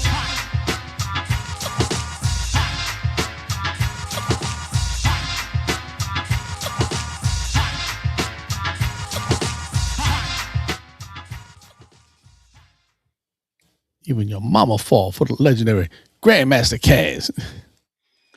Last track on this record, track number 12, Snakes in the Grass. I think that was a Sam Jackson movie. Buddy, until you found out she was scheming on your hubby. Every time she was over your house, she had a mini skirt on. That one sounded like K-Solo. And what about those jeans? Every time she been down, busting out the seams. You might say that ain't nothing, but when your man's home, she's always dropping something. She's a real home wrecker. If I was you, I'd deck her. You go to work every day, and when the cat's away, the mice will play. I didn't know where he was going with that. If I was you, wait, I'd deck her. Okay. And, There's a mouse in my house, so I bought a cat. Like MC Black and Decker? Yes. For 80 Deca? Which Indeed. Is saying 90? 90, yes. Because, you can't just say 90. It's got to be 80 Deca. It does. You know what I came up the other day in my memories was the episode we had called Seckle. And every time that's one with Cool Keith on the cover, right? Yeah, and every where time he's lounging in his chair. Yeah, and every time I'm like, I still don't think that's supposed to be a word, but he keeps saying it. Yeah, that's just like Chris. But for now, just Seckle. Seckle. Yeah, I remember that one. That had Cool Keith sitting back in his chair. Yes. On the cover, and it just said Seckle. Yes, I remember that one. That was the one and done for episode 622. That is PhD without warning. And I don't have any singles listed off of What? And I don't have any charting action. I know. Just crazy. I will say it was a lot better than I thought it was going to be. Well, yeah, if you like PMD's solo work, if you like Tim Dog, if you like K Solo, this is up your alley. Yeah, it's got a familiar sound to it. Yeah. But maybe that's why they didn't have anything else, because people are thinking, first of all, PhD sounds way too much like PMD and it's better away. So, but we've had worse. It's fine. We've had it's Columbia. Indeed, it's okay. We had two hype brothers and a dog. So indeed, and Cranky, if you're still paying attention, I want you to propose your segment to other members of the posse. I'm all ears now. What is Cranky proposing? I can't tell you unless he's going to pursue it, because it requires other members of the posse to assist. All right, Cranky, the ball's in your court, buddy. Let's go to the record of the week. The record of the week, which will be brought to you by your brand new artist of the month. Mm-hmm. And when I say who the artist of the month is, I'm going to get a whole lot of who, huh, what? You say, huh, what? The artist of the month for January of 2026 is a man named Ben Thompson, who goes by... That is as much a hip-hop name as Keith Murray. The difference is Keith Murray didn't change his. He did not. Ben Thompson is known as Mad Hatta. Yes. Mad with two D's, Hatta with two T's. With two T's. Mad Hatta, a.k.a. Mr. Mad, the owner of Paid in Full Entertainment and the host of the Houston-based radio talk show Mad Hatta Morning Show. Mm-hmm. So after he finished recording, he became a radio personality. This is, I'm not sure what record in the catalog of Mad Hatta. I believe one, but it may be two. I would have to go back and look, but I think it's the debut. I would have to look again. One. Indeed. Do you have your wiki page? No, I have the Discogs page up. I mean, for Artist of the Month. For the Artist of the Month, I am going to open that now just to see if it has the discography, because it should list it. This is the debut album. Yes, debut album came out in 1990. He put out 2 albums in this year. Yes. This is the first. All About Me is the name of this record. It came out, let's see, as I quickly change tune here. Oh, doesn't help if you close the window, you dummy. It does not. Good to know. Dumbass. Change in 2026. I'm still as stupid as I was. Came out in 1995. Doesn't say exactly what date, but it's got a lot of tracks on it. I've got 1, 2, 3, 4, 5, 6, 7, 8, 9. You have 17, trust me. 13, 14, I do have 17. DJ Introduction gets his first entry of 2026 as track number 1 is indeed an intro. It is.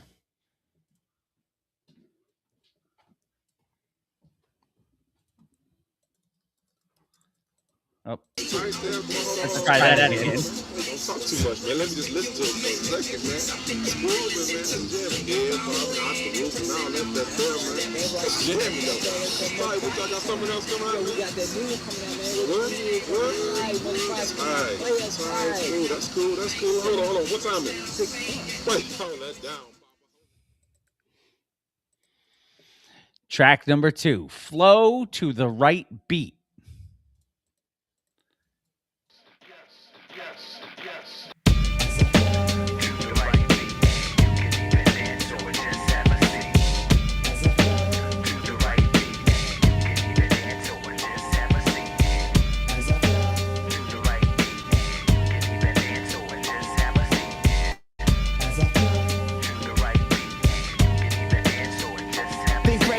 Said, let this be fair.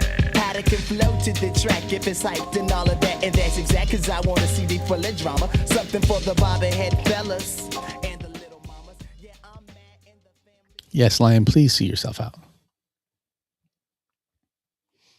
Lion's gonna see himself out. Yes, Wikipedia. Yes. Nice. Track number 3, Hangin'. Not fangin' and bangin', just hangin'. No, and not with Mr. Cooper.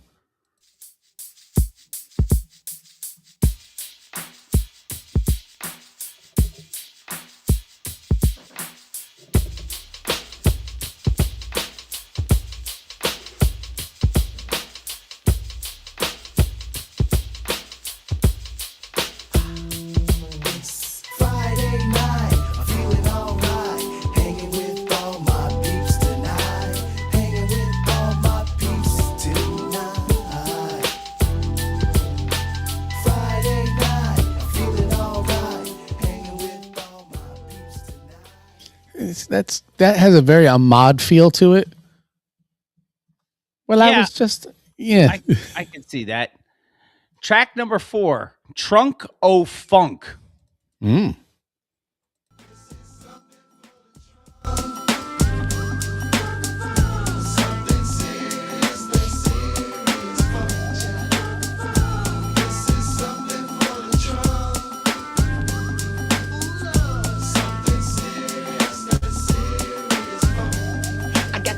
Trunk of funk strictly for your players. Kick it from H-Town all the way to the Himalayas. Something to play in your 6-4 or your caddy, or that messed up hoopty that you borrowed from your daddy.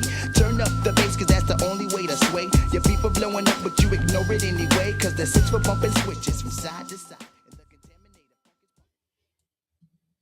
Track number 4. Track number 5, I'm sorry, because the intro counts as a track. It does. Track number 5, Something 'Bout You.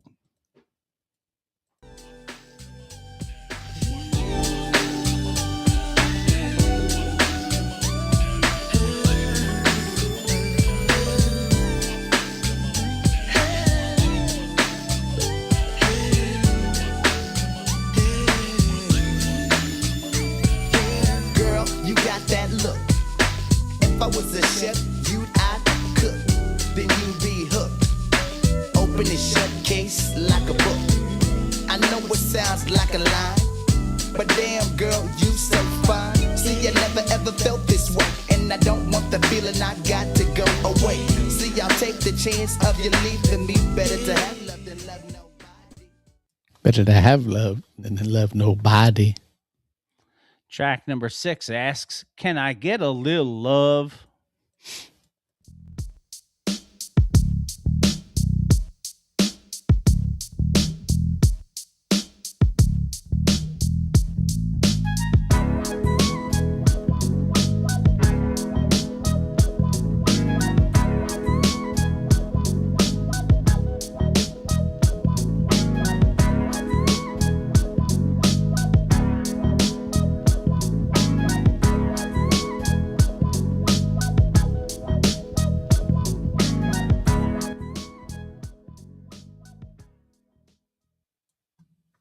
guess she said, your voice is an issue. And he said, well, if I don't use my voice, I just play this music. Can I get a little love? Can I get a little love? I was just telling Janelle that Gail put me in her will because she has a bunch of Jack Daniels, she said. So, yay me. Track number, what are we up to? 7? 3, 6, We are 7. at 7, yes. And like Pat Riley, when somebody says 3-peat, when you say yay me, I get paid. Prelude, subtitled The Dealer Being Rubbed Out. You can't catch me, I'm the big boy on the block. I'll take all you suckers out. You can't mess with me. I'll kill all you motherfuckers. You can't mess with me. Nobody can get me. I'm the big man. I'm the big man. Nobody can bring me down. Y'all can't mess with me. I went to bed early, had the whole lot on my mind, thinking about my gruff, take a bite out of crime, fell fast asleep, singing my feelings. I realized I was the H&IC, the big drug dealer. I had a house on the hill, my mama lived next door, and from what I could tell, there was gold on the floor. Yo, I was bad, 2 cops I shot. I was an angry young black man, then my man Tupac had a whole shit. Mad Hatter's got a nice little sound to him. I told you. This is what I'm doing this year. I mean, the music itself is good, but there's something. He's got a very unique sound to his voice. I've never heard anybody quite like his delivery. Mm-hmm. This has been enjoyable so far. Oh, good. Track number, I believe we are up to 7. We're up to 9. 9. 1, 2, 3, 4, 5, 6, 7, 8. Did we just do Just a Dream? We did. Okay, so 9. I'm assuming it should be Gangsta Beat. Yes. Because mine is missing a G. I have. So is mine, though. Really? It's Yep. Gangsta Beat? That's what it says. Okay, so we're going to go with the Gangsta Beat. Don't stop the rocket to the bang, bang the boogie, say up, jump the boogie, the gangsta beat. I said a hip hop, the hip to the hip hop, and you don't stop the rock to the bang, bang the boogie, say up, jump the boogie, the gangsta beat. MC slide over, I'm feeling wicked as a witch. Pass that swishy switch off, yeah, I hit that 64 switch. I'm thinking real deep. This track it must be tied. I'm in it for a minute, then I'm gonna have to slide. It's the Mega D, some call me the Mad Hatter, the super compadre that kicks the flavor better. Track number 10, The Freestyle Shit. That's pretty self-explanatory. It is.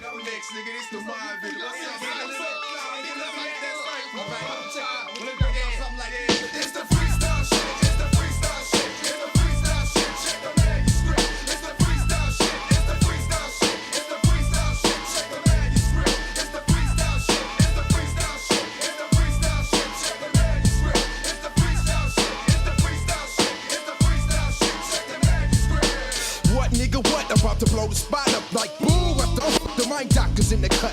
Who's got the nuts to step up and get swept to the left? I'm catching wreck and I ain't even caught my breath yet. Check the depth. Track number 11 is Prelude, subtitled Explicit Car Ride Scenario. That's very descriptive. It's what's explicit car ride scenario. Yeah, man, go pop that on there, man. But anyway, man, that fool in the hood, man. He just popping off that old dope stuff, man. That old dope stuff. Yeah, man, on the little old gal, man. That's what. But hold on. Wait, let me see. Wait, I got the. Yo, man, I got the new Killer J. Yo, you gotta check it out, yo, man. Pop that in, man. You know about the Killer J. Boy, bad. Boy, bad. Pop it in, man. Pop it in, man. Go pop it in, man. Let me see. There it is. There it is. There it is. Bam. Track number 12. Gangsta. That sounds good. Gangsta MC's Journey. Is that like when Steve Perry starts rapping?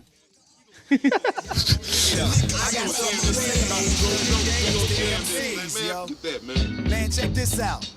Let's take a travel, you and I, through the perpetrator aspect of Gangsta MC's mind. You want to know if the rumors are true as to Gangsta MC not being no more gangsta as me and you. Perpetrator, do you remember back when you first started to rap your mouth full of saliva? You sounded like crap. You were the hoe, all the bullies love to smack. Then you got in with the in crowd. I think about it now, no one really knows how. Next track, I believe, is number 13. This is Where I'm From, subtitled L's Theme.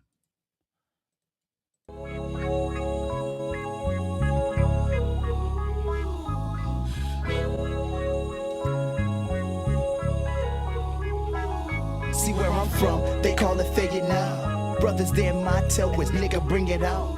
Up on the Merc, homies did they creeping. If you didn't pay attention, you'll get a steady beating. Now my boy L never minded the rumble. Shooting off at the lip will get your punk ass in trouble. L only stood about 5'3", but I seen him bring big brothers down to their knees. Always strapped, rolling, looking for 5-0. Look in the back and some jackets trying to follow.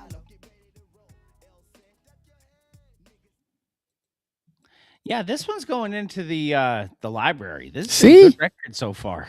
It's Throwback Thursday, bringing you new shit that's old shit that you didn't know about. From an artist of the month that you get to enjoy all month. Yeah.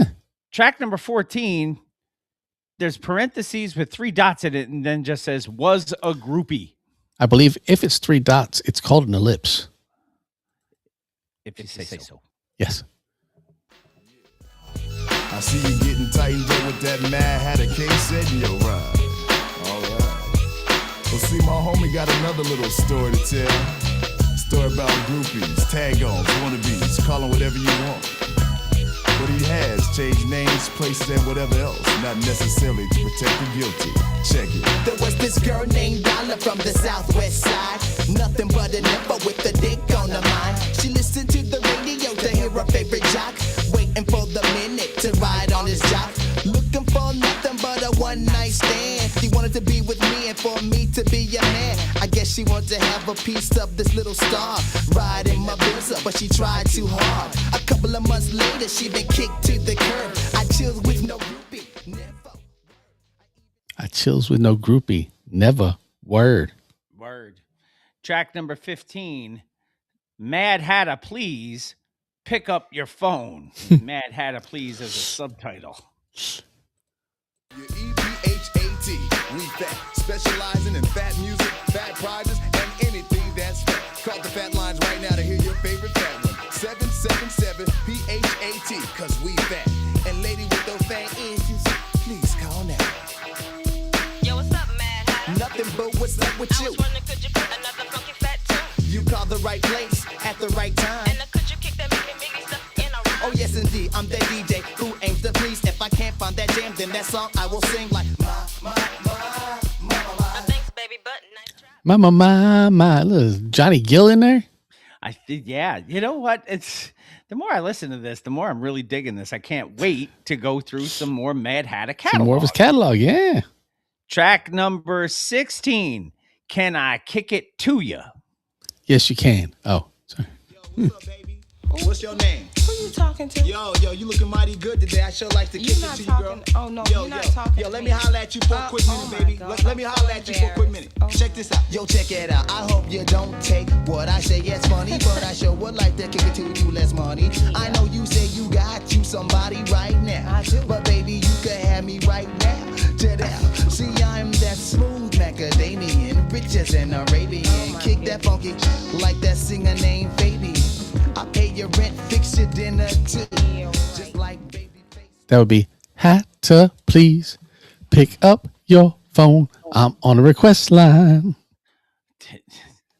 That's lying. That's not me. I was going to say that is a throwback to a classic song. Yes, man. yes. Or Rockmaster Scott and the Dynamic 3. Scott and the Dynamic 3. Here's Rockmaster Scott now. Track number 17, last track on the record. All About Me. That's the title track. It is.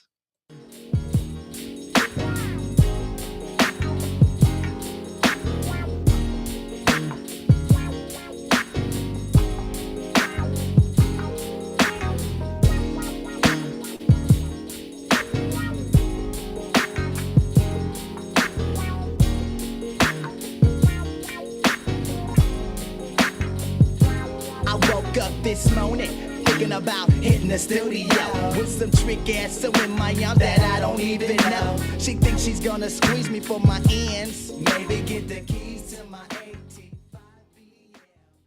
The keys to my 85 BM. That is your record of the week from your brand new artist of the month for January of 2026. That is Mad Hatter with All About Me. And again, I don't have any singles listed on my end on this. Yeah, I don't think so. Who I trust? Who I trust? Me. But a really good choice by Mr. Throwback Thursday for your artist of the month for January of 2026. I try, man. I do. A much enjoyable record. So give that a listen one more time when you can listen to the whole thing. Mad Hatter. Speaking of enjoyable records. Oh, are we talking about the old to the new that's coming up here? We are. Let's just quickly run back down your artist of the month, Mad Hatter. Record of the week, Mad Hatter, All About Me. Your one and done PhD Without Warning. We have an old to the new before we take our final break of the evening. We do. And that old to the new comes to you from one of our friends of the show, one of our favorite people. Even though he blames me for shit. The old to the new.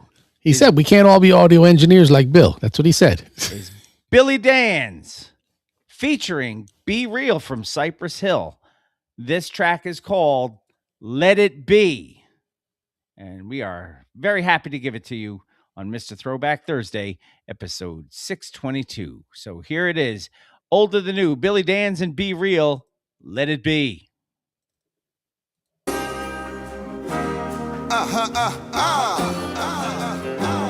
Yeah, we busy.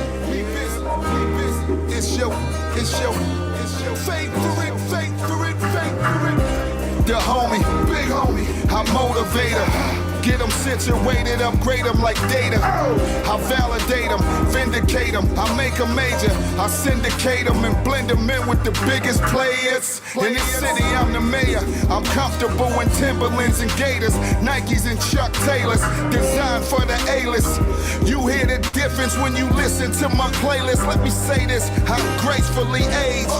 Maybe you slow down the pace. Kid, do you see who I'm in this race with? They basic, I dress for the occasion, but it's nothing for me to switch up and go ape shit. I'm authentic to the highest form of authenticity. I give you that raw electricity. Remember me, BD. I'm well above your pay grade. Some shit'll never fade. Let it be. You're looking at an OG. There's only one like me, the only. Do all of my dirt all by my lonely. Standing hard in the paint, standing on my word when you ain't. They honor me like a saint. Cause I'm an OG. Ask all your homies, they know me. Do all of my dirt all by my lonely. Get the bag is the motto. Get the cake and eat it, swallow the point. You try to make us fucking hollow. You too busy trying to impress. Let's put your flow to the test. You mediocre at best. You playing poker, I guess. You just overly stressed, openly pressed about who notice your progress. Hoping to be the best. Let's dial it back a bit. The statistics are accurate. I'm the shit. Your THC level is higher than average is. Who that is? Danzini, Houdini. You don't see the resemblance. You're merely the remnants of what magic is. False advertising, something gotta give. I should let you live, but I'm not. You should go off the grid if you ain't hot dog. It should be mandated. Peasants that's less than greatness should be spaded till your bloodline faded off. This thing will be better with you not involved. You ain't who we go to for the major bars. We know about the cars, the IG wars, and the PPP money you blew at the You're bar. looking at an OG. There's only one like me, the only. Do all of my dirt all by my lonely. Standing hard in the paint, standing on my word when you ain't. They honor me like a saint. Cause I'm an OG. Ask all your homies, they know me. Do all of my dirt all by my lonely. Get the bag is the motto. Get the cake and eat it, swallow the point. You try to make us fucking hollow.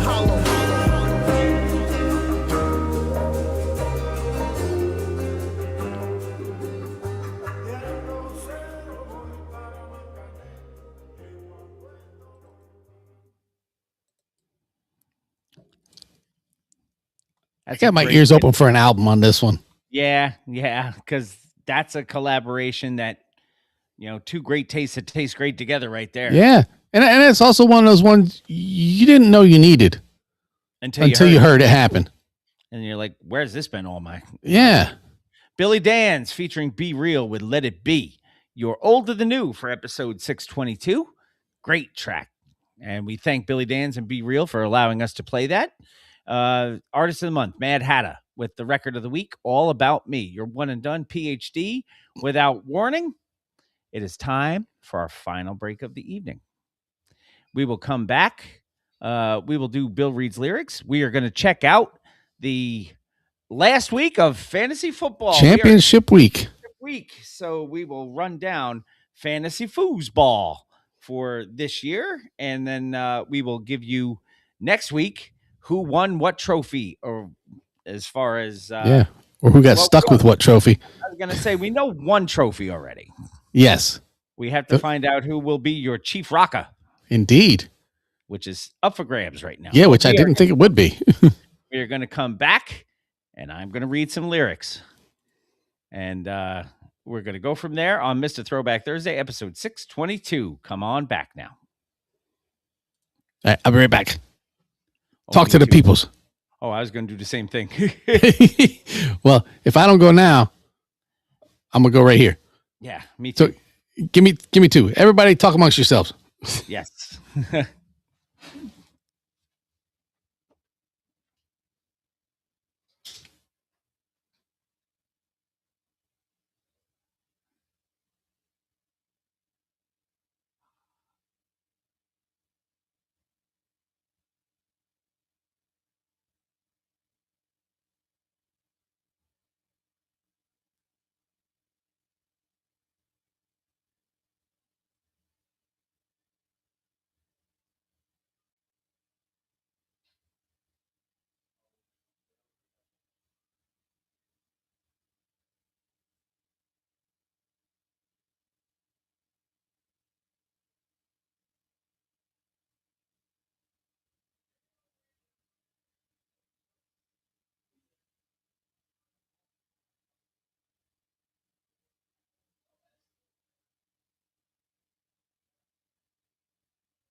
Sorry, everybody. Old guys, small bladder.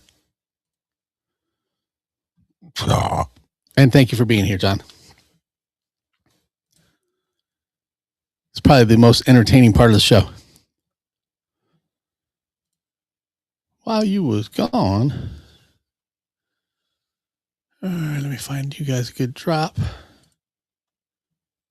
Anybody have a drop request? Maybe something we haven't played in a while? Yeah, it's just got to leave everything up to me.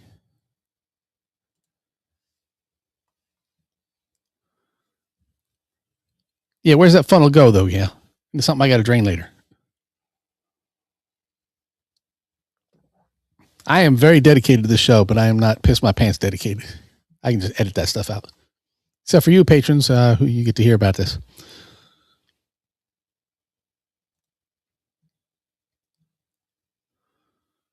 I don't have an MC Shan one. What are you talking about?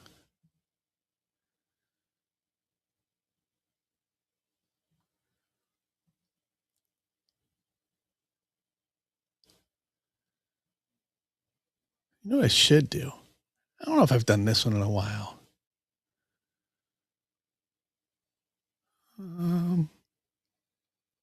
No. MC Shan doesn't have teeth. I don't think he's doing drops for our show. But I could reach out, though. Oh, Doug Benson. I have not done him forever. And that is the strangest one, too. Like, during the pandemic, I don't know if everybody knows the story about how I got a Doug Benson drop or why there's a Doug Benson drop. During the pandemic, Doug Benson reached out to the world on his social media and asked for masks that were for their business or branded for their show or anything, whatever it was. And he would just wear them on his social media. So somewhere in the annals of history, there's a picture of Doug Benson wearing a Mr. Throwback Thursday mask during COVID. So he messaged back. He said, anything I can do for you since you sent me this cool mask? And I said, you can send us a drop. So he did, which is why it exists. Because most people say, what the fuck?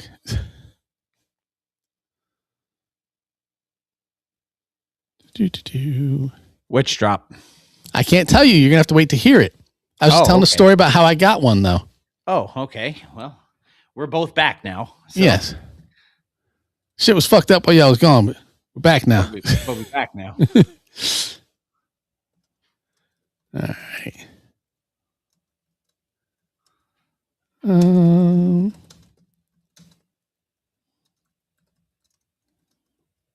Sorry, answering a message. Sorry. Sorry. So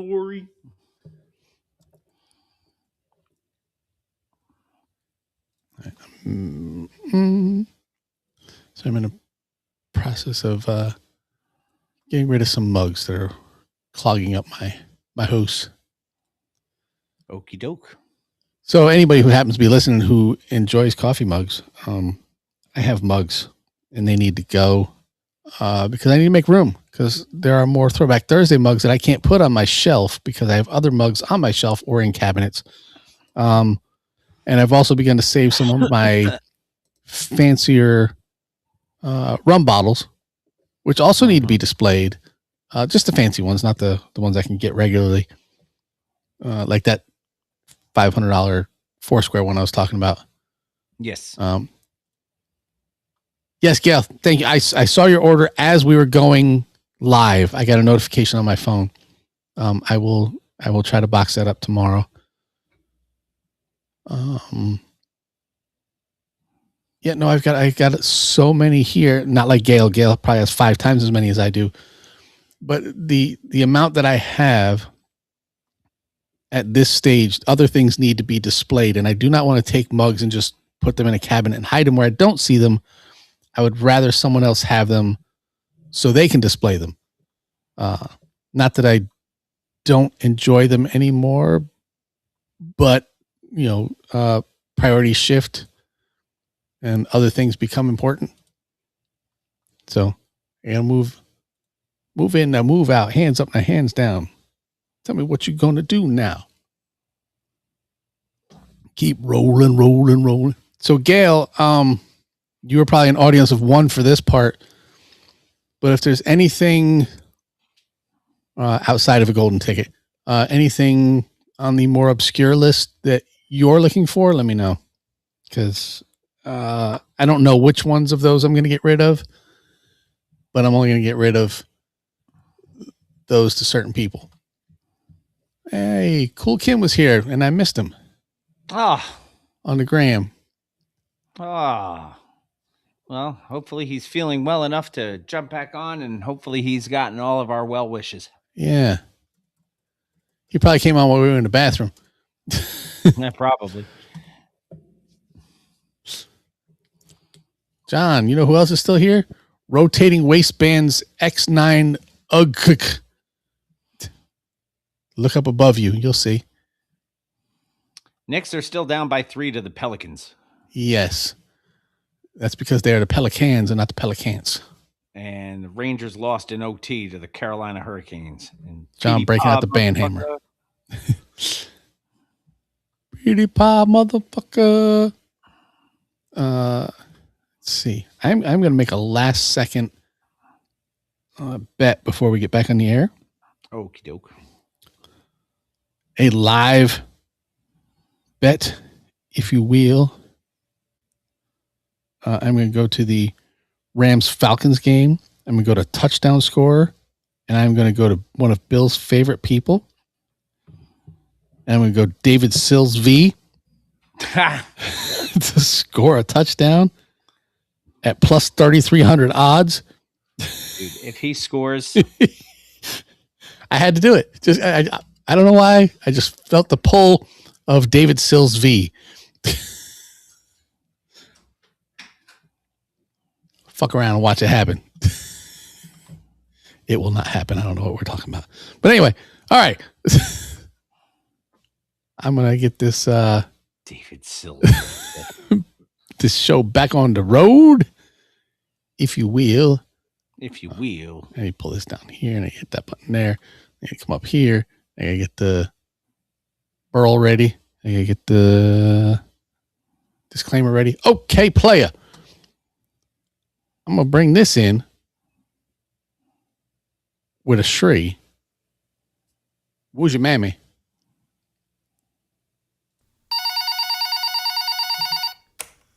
Hello.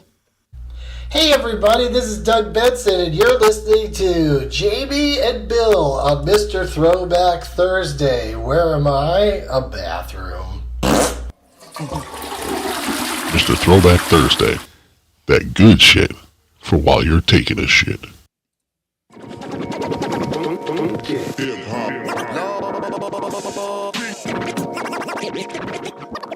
But it starts with Bill. I'm Bill S. Preston. It's called reading. Top to bottom, left to right. Group words together as a sentence. Take Tylenol for any headaches. Midol for any cramps. Most people probably don't listen to the lyrics, but they should. Welcome to Bill Reads Lyrics.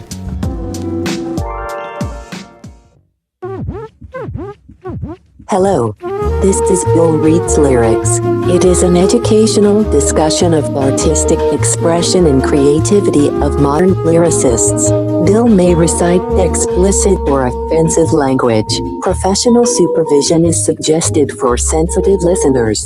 The average views and opinions within these lyrics are not necessarily those of Mr. Throwback Thursday or its hosts, and will be in the area of 160 WPMs. We hope that you will find our presentation precise, humor heavy, and just right. Thanks. Welcome back. Thanks. Welcome back, Mr. Throwback Thursday, episode 622. It is indeed time for Bill Reads Lyrics. Yeah, it is. First one of the year. And you know we got to start off strong. Oh, Jesus Christ. All right. Just hang your head and cry now. I'm just going to tell you, it is best that you just get it out of the way. Just going to sit at my bar and cry. I'll come over here to the private shizat to kick off the new year, and I'll hit this button, which will send it to you. No, Gail, no one is ready. Trust me.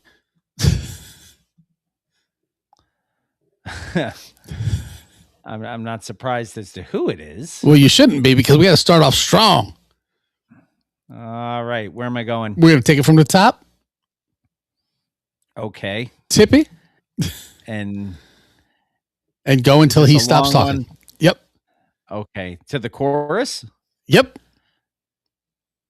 But then he keeps talking after that. Yeah, but you're not going to do that. You're going to stop where it says so I'm gonna chorus. Do the first verse and the chorus. Yes. I'm going to stop at chorus. I'm not going to do the chorus. Yeah, I wanted you to stop before, but if you want to do the chorus and you're feeling froggy at that point, you just roll on. No, I think the chorus is a little overkill. I think we'll stop there. All right. Now that I read what the chorus is. All right. There were no type of ado. Sesame Street Grover Styley, whether nearer or further. We will cue what we like to call the motherfucking piano. Keith, get straight back to yo shit. Straight back to yo shit. A lot of motherfucking bitches out there rapping. I'ma see you motherfuckers. You in this motherfucking game, I'ma treat you like a motherfucking Nickelback. I'm nicer than you think. When you show me the pussy that's light pink, make your asshole wink. Ain't no bitch out there rapping with clean panties on. Smell my hand, motherfucker. Everything stank. Fuck a table for two. Make a hoe eat her own doo-doo. Can in your rectum. Mouth, bitch, I'll blow out your boo-boo. Female rapper. What, you fucking cuckoo? Test your wig out and pull my dick out. Turn around and spit in your mouth. Way past the butt crack and fucked up thong. Long distance, baby. Call me from down south. Fuck a car. I take Amtrak down there and shit in your mouth. Come to where you work at and jerk off Nickelbacks at your strip club. I know where you work off Nickelbacks at. Your girlfriend kissed my asshole playing blackjack. Pity pat. I don't give a fuck about the territory. I adjust to how your city rap. The funk between your butt crack. I'm guaranteed to piss on your titty rap with full force. The golden age on that ass. I'm full force. That is a quality start to the new year. What the hell do I have behind me that I can drink to get that shit out of my shit? There is nothing. That is with authority. I've got, all the Jack Daniels is up there. You know what? Hold the phone up to break out the heavy artillery for this. And since I'm here and you busted on me for not doing it, here it is. Bam. Actually, this isn't even the good one. That is in the back here. The one with one sip out of it? The single barrel. There it is. See, I've got so much Jack Daniels. Gail's like, yep, keep pulling them down. I've got the Holiday Select up there, too. That's a nice one. But Holiday's pretty next. Over. Oh, my God. So, after that, Bill reads lyrics. Since I'm at the bar and I'm not at Buckball. I'm going to have to take a sip of this Jack Daniels single barrel proof. Yeah, you're going to need something. Which is 132.1 proof. So that's what I'm talking about. 66.05% alcohol. I have my trusty little shot glass here. Oh, God. That was rough. Hey, get the taste out your mouth. Feel better, Cool Kim. Yes, definitely. Oh, my. That'll put hair in your chest. I believe you just said, goo! No, it's got a nice taste to it. It's very oaky. Mm-hmm. But yeah, all that proof comes right out the minute it hits you the back of your throat. You're like, okay, yeah, we're playing with the big boys now. Thank you. Please come again. Woo, power.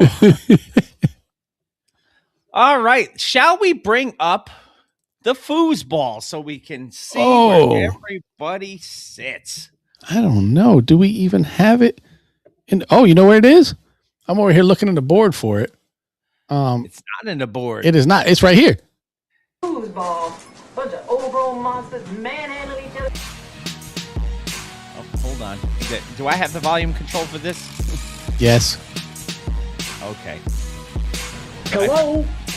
You play to win the game. Shall I do it again? Yes, only because I was trying to bring up the foosball stuff. And All right. I got it. Hold on. Foosball. But the overall monsters, man. You know what it is? What? I need to click a button. I need to click a lot of buttons. Yeah, no, I just need to click that button. Dumbass. All right, let's try this again. Foosball. But the overall monsters manhandle each other.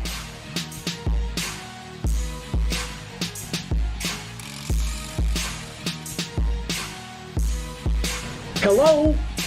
You play to win the game. Playoffs? What talk about? Playoffs? You kidding me? Playoffs? I just hope we can win a game.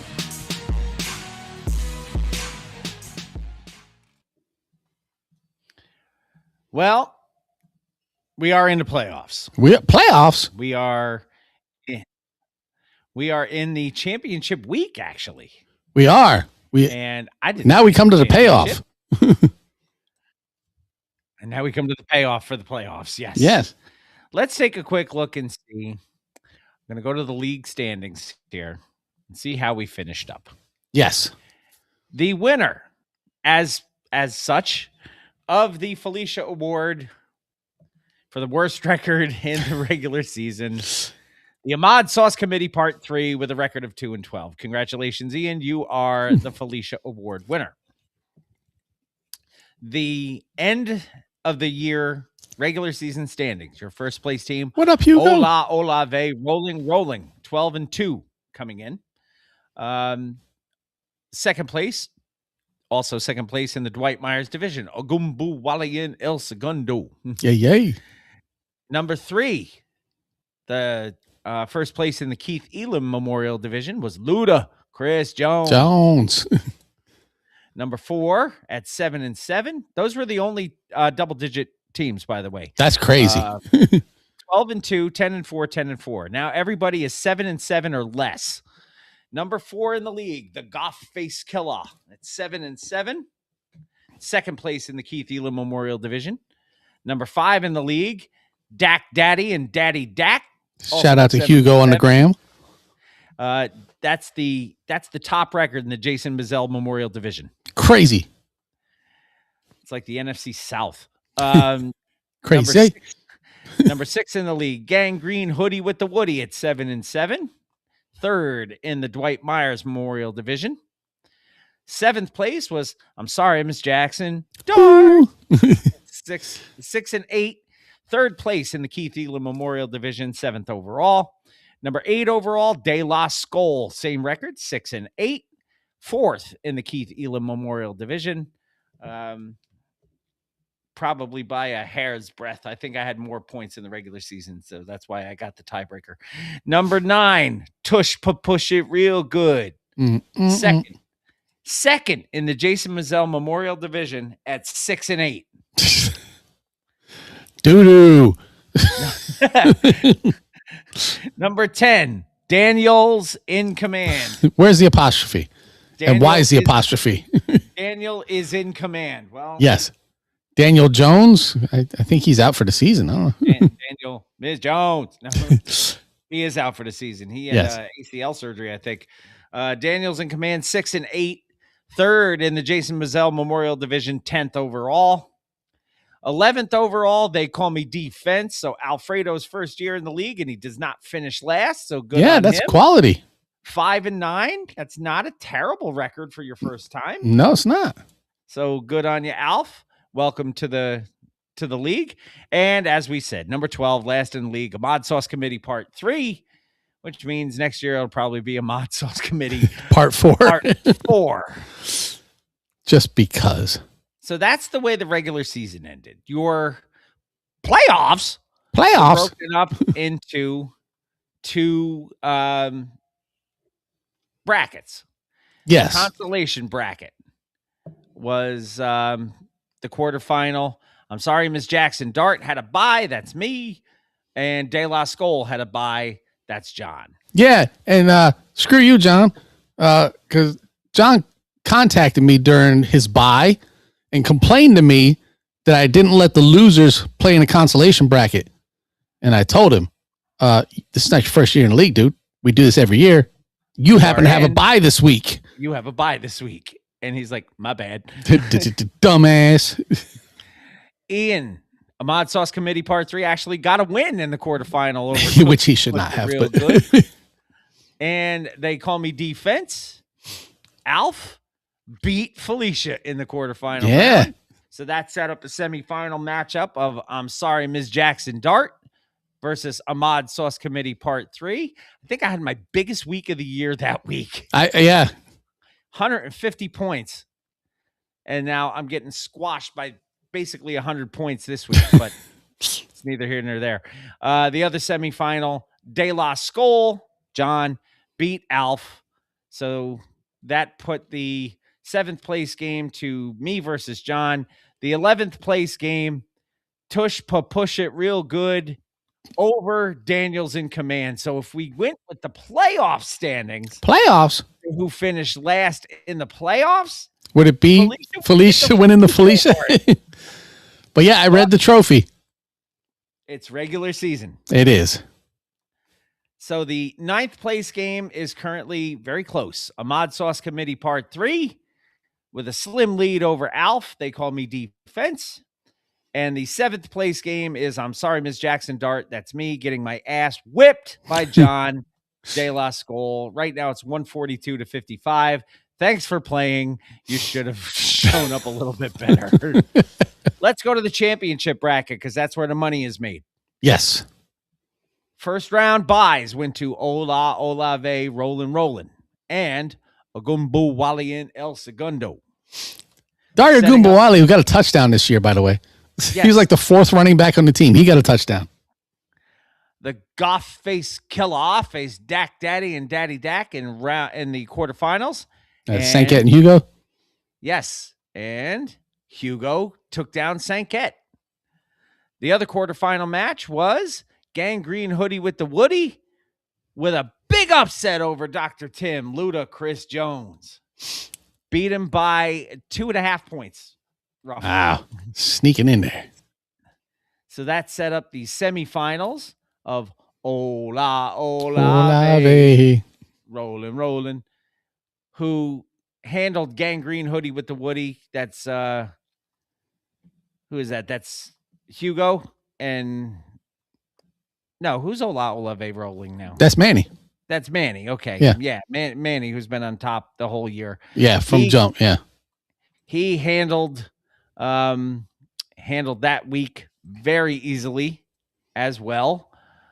Let me go to the playoffs here again. Playoffs? Manny with a 141-115 over Ron.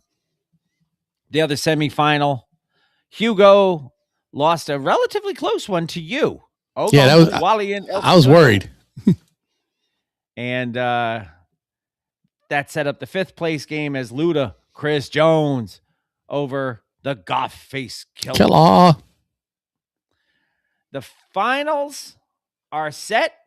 It is Olave rolling versus Agumbu Walian El Segundo. Yay. And the 3rd place game, the bronze medal game, as it were. It's still money. Dak Daddy and Daddy Dak, who right now has a lead over Ron, Gangrene Hoodie with the Woody. Both games are relatively close, though. Let's see what's going on with that one. Dak Daddy and Daddy Dak is a 55% chance to pull it out. So it's coin flip. That game projected is within 1.5 points. That's crazy. That is the way to finish. Oh no, that's you. I'm sorry, I clicked on the wrong one. What? How am I that close? Line. Let me see. Unless they put the wrong names on here, because you're Manny. I am not Manny. No, you're playing Manny. Yes. I don't know why he keeps going to this game, but that's fine. Yeah, I guess that's the only one that they care about. So that's why go into that. Right now, you are still winning and 55% projected to do so. What? How did that? You're now a 55% favorite. At the right before Bill reads lyrics, wasn't I like a 20%? Something like that. And I started the night at an 8. Kyron Williams still has only 3.8 points. And Drake London still only has 0.9. Did my defense do something? The defense has 9 points. They've got a defensive touchdown with a blocked kick. Whoa. That flips things. So, yeah. No, John says it's rigged. Okay, John, I would agree with you had I started Rahamondre like I wanted to. Who's sitting on the bench with 28 points. 24 points. 24.7, yeah, and I started Jalen Warren with 6.4 instead. Yeah. That was a dumbass move on my part because I was watching the pregame show and saw that Travion Henderson was starting over Ramondre. I mean, you could have started Parker Washington, too, who put up 15 points out of fucking nowhere, too. So. Yeah. Ramondre was my start. He was and I talked about it all week. Said, I'm starting Ramondre because he's a Jets killer and he's going to be the guy to win it for me. And then they said, Travion Henderson is getting the start today. And I went, no, I can't start him. Yep. And so he went off. Yeah, the final score is projected to be you by 1.5 points. So we shall see. We shall see. But yeah, your defense came up big. I'm not sure. They got a defensive touchdown. Crazy talk. And that's what you said we needed. You said maybe your defense will get a touchdown. Maybe I manifested that for you to happen. And just like my $1,100 win. I did boom that one too. Yeah. See, you need to keep me around for nothing else but that. That's why you're here. And now I just need David Sills V with his plus 3,300 to get a touchdown. Kyron Williams has 23 rushing yards and 1 catch for 10 yards. Well, let's hope it stays that way. And Drake London has 1 catch for 4 yards. That is insanity. Yeah. And oddly enough, Atlanta is beating the Rams 24-17 as we speak. It's all comes down to the fourth quarter. Unless they throw the ball to Williams, they're going to be throwing the ball a lot. Right. So the poop and the cuckoo. Which, you know what? Means no worries for the rest of the season. Well, I have no worries for the rest of the season because my ass is getting beat. Yeah, because I have Matthew Stafford going, who has a whopping 8.84 points. Oh, that dude's a turd tonight. I don't know what's going on with him. 196 passing yards with a touchdown, 2 interceptions, and 3 sacks. Whoa. That's a quality stat line there. Poo-poo Nakuku, 3 catches for 29 yards. That is insane. That dude averages like 100 yards a game. And I had Kyle Pitts going tonight, who's got 1 catch for 5 yards.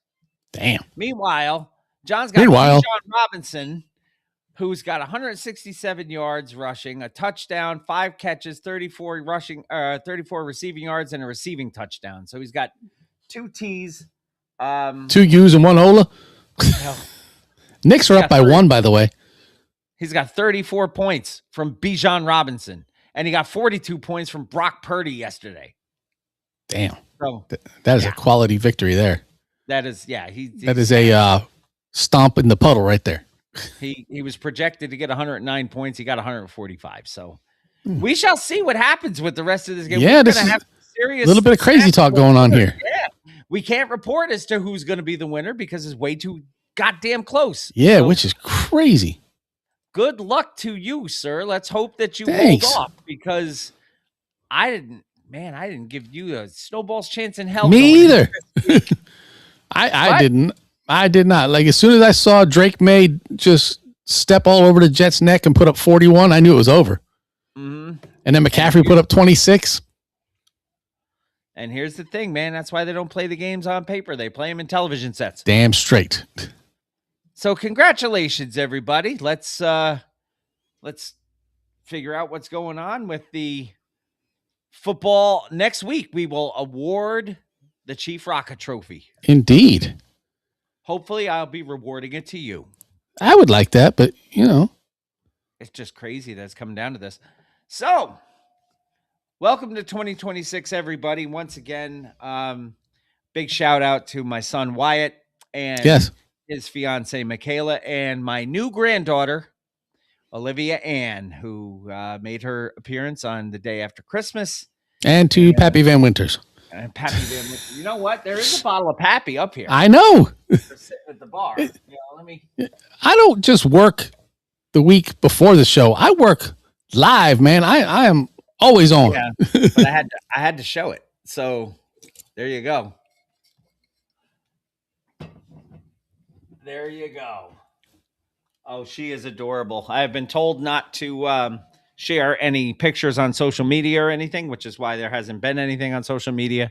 But she's adorable. She is already the apple in Grandpa's eye. I don't know what she probably will call. It's funny you call me Pappy Van Winkle or Pappy Van Winters. Yes.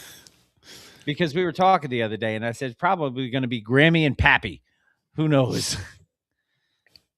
Knowing the IT department, it'll be Pappy and Janelle. No, she likes either grandma. Do not make me feel old. Do not call me a grandmother. No, she actually either likes grandma or Grammy. And I was fine with grandpa, but Pappy is cool. It's whatever the kid decides she wants to call me as she gets older. Sweet sassy molassie. If she calls me sweet sassy molassie, then guess what? I am sweet sassy molassie. Because I am not going to argue with a little one, especially a feisty little female child who, I've got enough feisty little females in my life. Yes, you do. And on that note, congratulations to Wyatt, Michaela, and my beautiful Olivia. And to you and your lovely wife. Well, thank you very much. Very sweet of you to extend that. Let's take us the fuck home for the first time this year. I'm going to leave this hat on because the only other one I have is the buckbald hat, and that was strictly for Burzels. Mr. Throwback Thursday, episode 622, the first episode of 2026. Brought to you in part by our good friends at Def Rugs. DefRugs.com, Facebook, Instagram, Twitter, all at Def Rugs. Handmade, high-quality hip-hop themed rugs brought to you by the original Rug E-Fresh, Marshall Fox, and his business associate, the Green-Eyed Bandit, Eric Sermon. Go check out Def Rugs today and get yourself a Def Rug for your own enjoyment. Yeah. Bittersweet Candy Company, our good friend Heather Lent up in Schenectady, New York, is the proprietor of the Bittersweet Candy Company, and that makes her... And she makes candy and chocolate that is handmade, small batch, different, and delicious. Go check them out at Facebook or order at bittersweetcandy.com. Use our code Throwback and save 10% off your order at bittersweetcandy.com. It's good stuff. Melted Mics, MLTDMICS, meltedmics.com. Hip hop and pop culture themed items. Brought to you by our good friend Pumice Team Mendola. I thought I had one on again, but I have this one. And you can get yourself a discount of 10% by using our code MR Throwback Thursday at checkout from Melted Mics. Don't forget our social media network, MrThrowbackThursday.com, homepage for everything Mr. Throwback Thursday. Mm-hmm. And you can also click on that little microphone that follows you around everywhere on there and leaves a voice message. It's called Hit Us Up. You can follow us on the artist formerly known as Twitter, currently known as X, at _MR_TBT